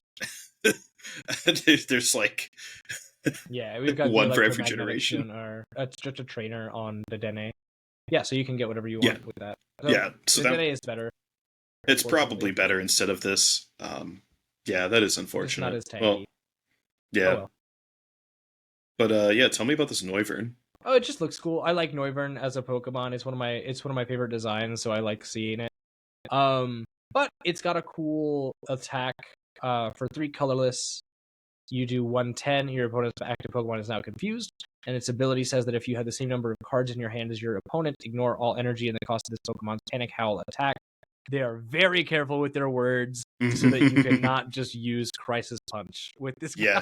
Yes, that would be disgusting. Yeah, Crisis Punch on Pokemon that can attack for free is really good. And you'll hear more about that in the bonus episode on patreon.com/terminal creative. All right, cool. Had to make another plug. But yeah, absolutely very cool. It kind of bums me out that they are still like making sure like, oh man, we can't let it do what Cramorant does, even though like that's objectively what makes cards like this so cool. But it's cute. Being able to attack and confuse for free is nice. And I like that thematically they make Noivern. Every Noivern card I think we've ever had has something like that, where you have to have the same amount of cards in your hand as your opponent. Except for like Noivern EX right now. I remember like the old Noivern V had Synchro Loud, where you would do more damage if you had the same amount of cards in your hand. So they're very much like making sure that you have all of like it's a lot of stuff to do with your opponent's hand or like what your opponent's doing with their board, which I think is cute. Yeah, absolutely. Also, I like Noivern's design a lot. It's just cool. Oh, it's so fun. It's a cool Pokemon design for sure. Big old bat. Yeah. We got Hop's Dubwool with this Challenge Horn ability. Yes, very good. Yeah, when you play this Pokemon from your hand to evolve one of your Pokemon during your turn, you may switch in one of your opponent's bench Pokemon to the active. It's Boss. It's Boss. It's Boss. Which we sound like we're in 2007 talking about how good the set list is. Like, oh, that's Boss. I mean, it lends itself to the idea that I think people have thrown around that like, oh well, Boss didn't get a H block printing, and so this, I mean, because this is happening, and because we also had the silly stuff with the Chill teaser toy and the Meow sticks that existed in the previous one of the previous sets. Surging Sparks, I think. Yes, and Sparks. Yeah, that's right. Yeah, we could see maybe like some alternative Gust options, but I really hope that's not the case. What an interesting idea. I don't like that. Could be cool. It could be. We have 2 Cramorants in this set. I love a good Cramorant. Yeah. There's a bad one that for 2 colorless has continuous spit. Where you flip a coin until you get tails and do 50 for each heads. And then there's the Hops Cramorant, which is actually one of the main attackers in the Hop deck. If you build the whole deck as its own thing, it's got for 1 colorless, it's got Fickle Spit. What a name! It does 120, and if your opponent doesn't have exactly 3 or 4 prize cards remaining, this attack does nothing. But during that 3 or 4 prize card window, you're able to do this with all your damage mods, because there are more damage mods listed below. Actually, we can go ahead and talk about them since we're get ahead of it. Hop's Choice Band says that Hop's Pokemon that it's attached to can attack for 1 colorless less and do 30 more damage to the active, so your Cram can attack for free. Love it when Cram can attack for free. Welcome back, Lost Box. Welcome back, welcome back, Spit Innocently Cramorant. And then it's got Postwick, has the attack of Hop's Pokemon, both yours and your opponents, do 30 more damage to the active. So just like stuff like that. And then Hop's Bag is cool too. Hop's Bag lets you search for 2 basic hop guys and put them on your bench. Yep. Welcome back, Battle VIP Pass. Yep. Hop just gets all the good stuff, apparently. Hop gets all the good stuff, even though he sucks. I've never met one person who's like, oh man, my favorite rival from Pokemon games is Hop. No, it's not. It's a sentiment that I've heard echoed, and it makes me want to play Sword and Shield just to see how bad he really is. We should do that. That'd be awesome. Yeah. Yo, we should do a Sword and Shield. This is me thinking on the fly, off script entirely. We should 100% see about doing like a Soul Link Nuzlocke on Sword and Shield. Interesting. Okay. I'm down. I'm down. Let us know in the comments if you want to see that content. Yeah. Plenty more besides just this. But I think this could be cool, especially if you like build around this with like the I'm gonna go back to Dusks because like Dusks is the easiest way to control your prize trade. Yeah, exactly. I mean, blow up 2 Dusks, put 130 onto a couple of different Pokemon, and now suddenly you can Fickle Spit for 120, and that's like already doing, that's already hitting 250. Yep. And then if you get all of the stuff in play, like the Snorlax, Postwick, and Hop's Choice Band, you attack for free for a 210 on top of like one of those 130s. You're KOing Charizards, you're KOing Dragapults, you're KOing so much like that. Like it's I think like a Hop deck revolving just around that could be really good. I mean, there's so many options. I think Hop has like the best diversity coming from this set. I've already like I've said before, I've already kind of crafted some ideas between just like Corviknight and Zacian alone with like Dusks and Archaludons as like power up options, but Cramorant could just be a thing by itself. Absolutely, it's very good. Man, Cramorant's super good, so cool. And I love seeing that silly little bird get more attention. It's just cool. Absolutely. I think that might do it for the Pokemon. I don't. The other ones are. Take a shot for every time we sync up and say at the same time after we review the But the very next couple cards, we get all of the reprints of Black Belt's Apprentice or Black Belt's Practice. All of the the ones that we're getting are the Hoenn, Unova, Alola, Galar, and Paldea prints of Black Belt's Practice. So you are getting a lot of Black Belt Practice in these packs. It is just going to be a card that you have loads and loads of, probably in every color. Yeah. It's the reality of the situation. I love my Hoenn Black Belt.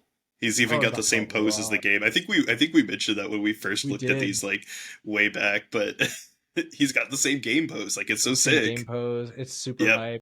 It's cool seeing recognizing the locations for each game too. I love that about the art direction of the game. It's something that not a lot of people like. If you didn't play both, it's kind of lost on you. But it's really cool because it's like I know. Because Scarlet Violet's the most recent game I played, I know exactly where this Black Belt Paldea is. Yes. I could go find this guy right now and be like, yo, dude, can you sign this card? But absolutely. It's really, really cool. Yeah. There's an interesting... Yeah, go ahead. Oh, I was just going to say, it's for me, it's the same exact thing with the Hoenn one, because I haven't really played any of them. I have played Gen 5, so I just don't remember where this Unova one is, because it's been a while. But I know exactly where the Hoenn Black Belt is. I do keep forgetting that you're kind of an old head with the Pokemon video games. That's so awesome. But yeah, no, I get it. That's kind of the same way. I know where the Hoenn one is. I don't know the Unova one at all, but I think that'd be cool. We should challenge people to like go and take a screenshot of these particular trainers and then post a picture with the card. That'd be super cool. That'd be fun. That'd be so sick. The next card is really interesting. Is the Brock Scouting? It's a brand Mm-hmm. new Brock card. It says choose one, which I love a supporter card that says choose one. Mm-hmm. It says search your deck for up to 2 basic Pokemon, reveal them and put them in your hand, then shuffle. Or search for an evolution, reveal it, put it in your hand, and shuffle. It's just Mm-hmm. sometimes you want one, sometimes you want the other. It's a nice card for that. Yeah, I don't know if it's going to get a ton of play, but in a kind of like Badoo item lock format, it might if item lock takes a hold heavily. But I tend to think that it might just be another kind of bulk supporter, unfortunately. It could be, but like you said, if item lock becomes prevalent, Mm-hmm. this will be a very good card. The same way Surfer will become very good if item lock is an issue. Mm-hmm. And like the same way, like Lana's Aid is even something like I know I've been Yes. coping that Palkia Noctowl would stay good after not rotation, but after Prismatic Evolutions becomes legal. Yeah. And I haven't tested it out, but like I've thought about adding like Lana's Aid, Surfer to Mm-hmm. switch out those item cards. So this would be another really cool card to have as an alternative, if just as a one of in that specific deck to see if you needed to get anything Yeah. in particular when item lock becomes an issue. Yeah, for sure. We get some cool like prize manipulation too with this exchange ticket. It's kind of prize manipulation mixed with like a way to I don't know. It's just cool. But yeah, the card says after counting your prize cards, shuffle them and put them on the bottom of your deck, and then take that many cards from the top of your deck and put them face down as your prize cards. Ooh. So this that's is an kind item, of, by the way, not a support card. yes, it's definitely a risky card. Yeah. This could hurt you potentially, but it could also help out tremendously. I just had a revelation with it. Wait a yes. minute. I just had the most Jimmy Neutron moment I've ever had in my life. What's the card? I forget her name, but I pulled the full art of her. She's in Prismatic Evolutions. Oh my goodness. Is it what is the her Lacey name? or No, it's not Lacey. Oh goodness. I feel so dumb because I don't know her name at all. let's see. I'm gonna try to open it up real quick. But there is a card that basically reads scry the top 4 and put them back in any, like discard as many as you want and put the other 4 back in any order you want. And I have the card somewhere, so I'm not able to, but I don't have it in front of me, so I'm not able to tell you exactly. But that is a support card that you could combine with this, which is just interesting. If you really wanted to be like, oh, those cards suck, let's put them in my prizes, you know. Mm-hmm. But that's, I don't know. It's not nothing. Yeah.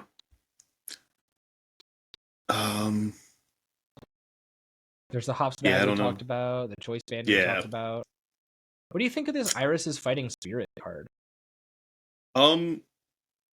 It's not inherently bad. I kind of like the idea of it. Ryford is I also name, by the way. I'm iffy on it, right? And I guess the reason I'm iffy on it is because it's basically a Reverum. For those who don't know, this card says discard a card from your hand. If you do, draw cards until you have 6 cards in your hand. So it's Reverum, but without the energy card requirement for the discard, which is good. The issue I have is that I feel like more often than not, I would almost want like maybe Morty's Conviction more. Yeah.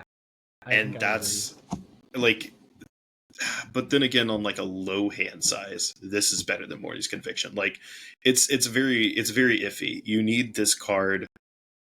Morty's Conviction is only going to be as good as your opponent's bench, coupled with how good your hand already is. Iris is only going to be as good as how low your hand size is, no matter what, and how potentially not bad, but like how much you are okay with discarding a resource to get back up to 6.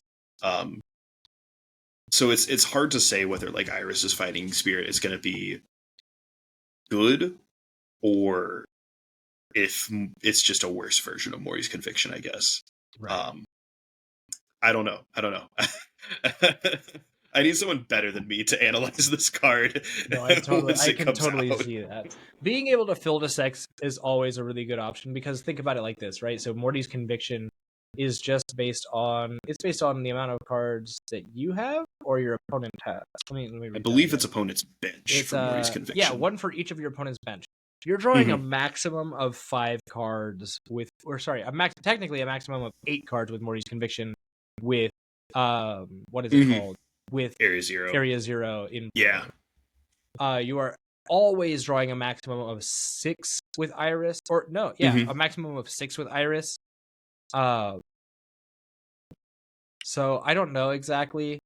Like the ceiling is way higher with Morty's. Yes. But I feel like you're gonna get more. When you're wanting to play your big draw supporters to see a lot of cards is normally early game to get set up. Yes. So, and early game, your opponent's not gonna have a lot of bench Pokemon, probably. Not usually. So I think Iris might be better for that circumstance. I don't know. It might not see play at all because the game is still kind of fast right now. Yeah. Yeah. I think it's gonna have to see like what happens with it after rotation and there. And I mean, at the end of the day, even if you can draw up to 6, it might not be bad, but I mean, even research might still be better in some cases. I'd say it's hard to say. Yeah.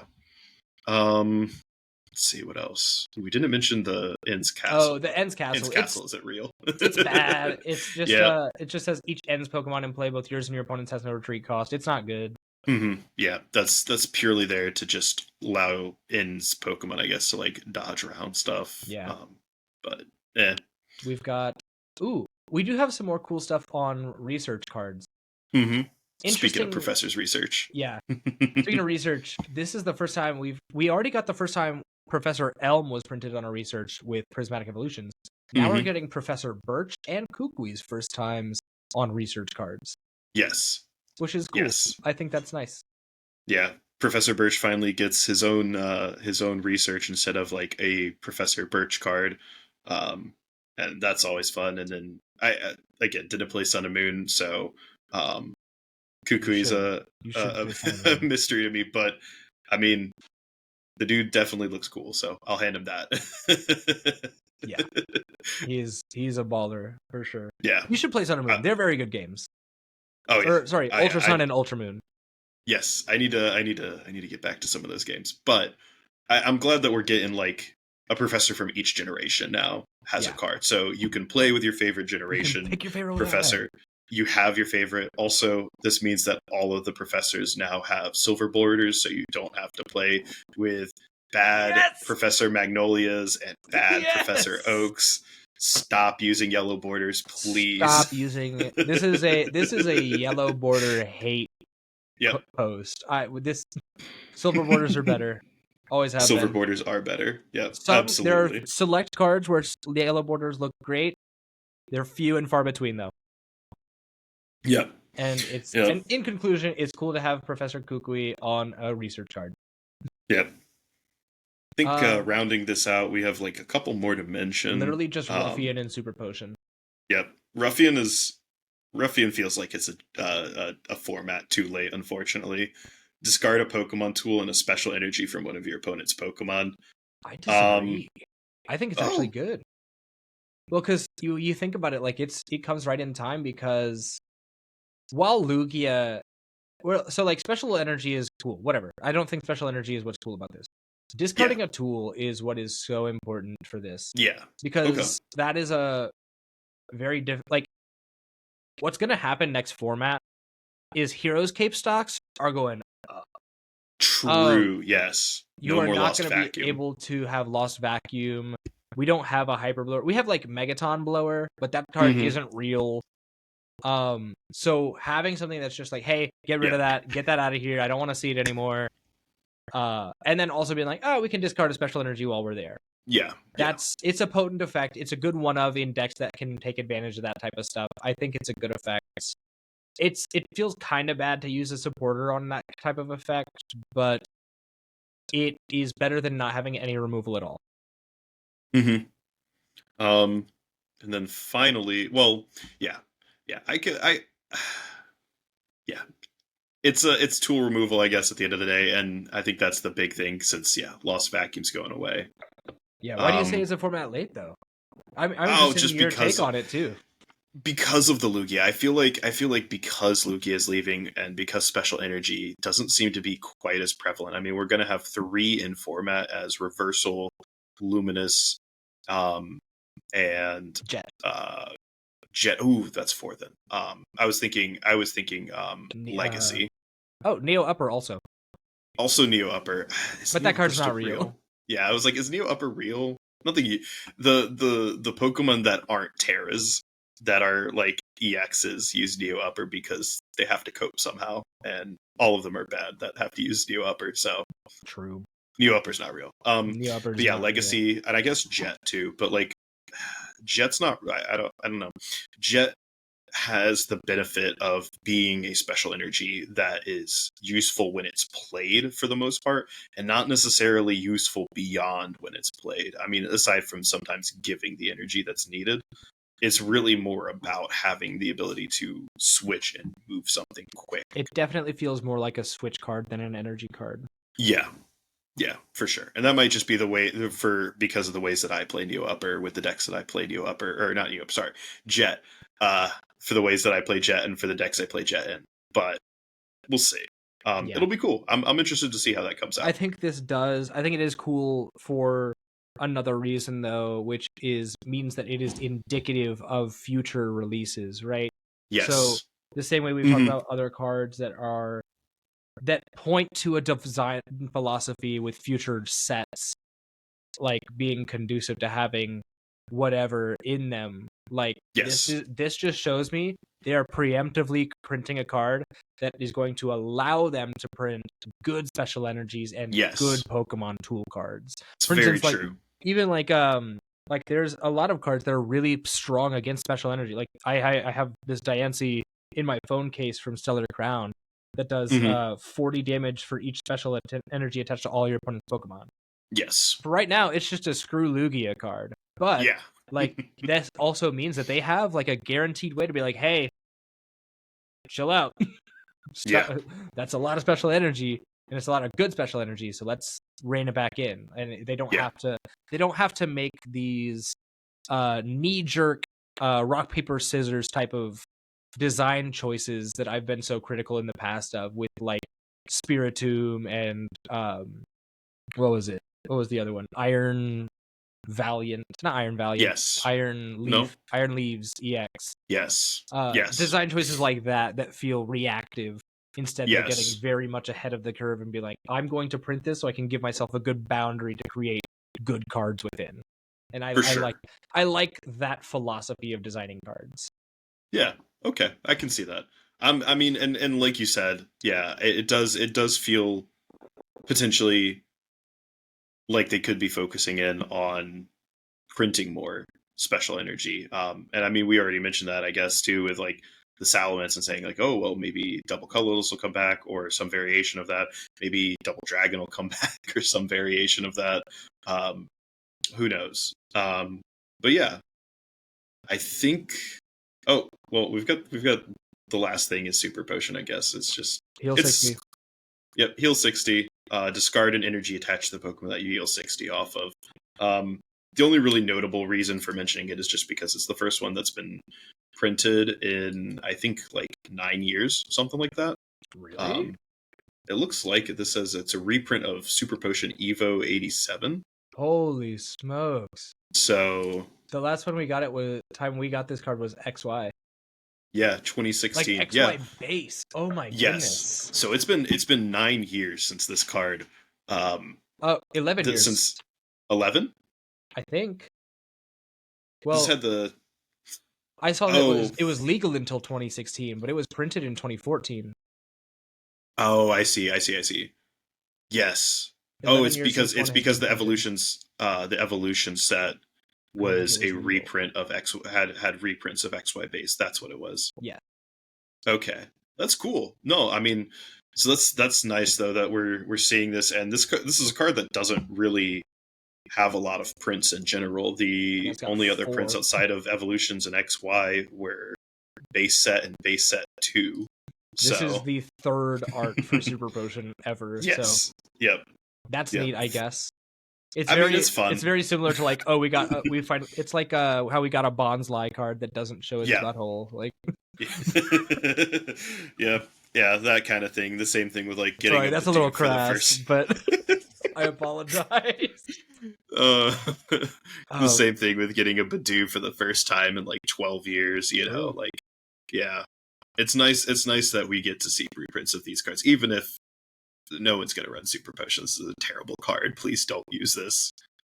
I'm pretty sure like Picnic Basket is better than this. Unless things really slow down, which is possible. Yeah. It's very true.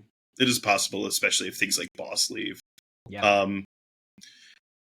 But I think that kind of wraps up everything that we. Yeah. Whew. I think we talked a lot about the meta as well. Yes. Some of the new decks that come out of this set being released. We talked about all the tools that really come forth out of this, like these sets, because a lot of the data we're seeing from Japan indicates that like the Belly Bolt and Raging Bolt deck are going to be good. The Dragapult is still going to be a banger. That what's the other one? There's a graph in the chat right now, in fact, and I'm gonna pull up just so I can look at it for a second. It was, let's see, Raging Bolt, Dragapult, some Charizard, some other thing. There's a lot of wall decks that are really good right now. Stuff like that. Of course, they're not always indicative of exactly what we're gonna get, but it's a cool litmus test. So it's cool to see that we're getting new tools. I'm personally still vouching for the N deck. I think it's gonna be really awesome, and it's gonna be it's cool to see trainers Pokemon return in this way as well. It's the first time we've had them in a long time. And I'm glad we're getting stuff like this. And they're highlighting some really cool trainers as well, as they should. Yeah, for sure. I'm very excited for this new set in general. There's a lot of really cool looking stuff. Shoot, everything is just everything about this set has me really excited for like what's coming up. Yeah. It's going to be really awesome. I'm super stoked about it. I can't wait to play with this format, get some testing in, and ultimately, hopefully one of us that's heading to Charlotte from the heading to Atlanta from the Charlotte area. Sorry, it's late. Yeah. It's going to be able to do something really cool with some of these cards. Yeah, for sure. All right. Anything else before we close it out? I don't got anything else. If you're excited to hear us yap a little bit longer, make sure you hit the $5 payment for that Patreon, and please come check out the bonus episode. We're gonna go in depth on some other fun stuff that's not new stuff. We're gonna stick with current, not new, maybe even old. Frankly, yes, honestly, yeah. But yeah, that link will be in the description along with other links for the Terminal Creative channel, and so yeah, be sure to check those things out, and we will see you in the next one. Peace out, guys.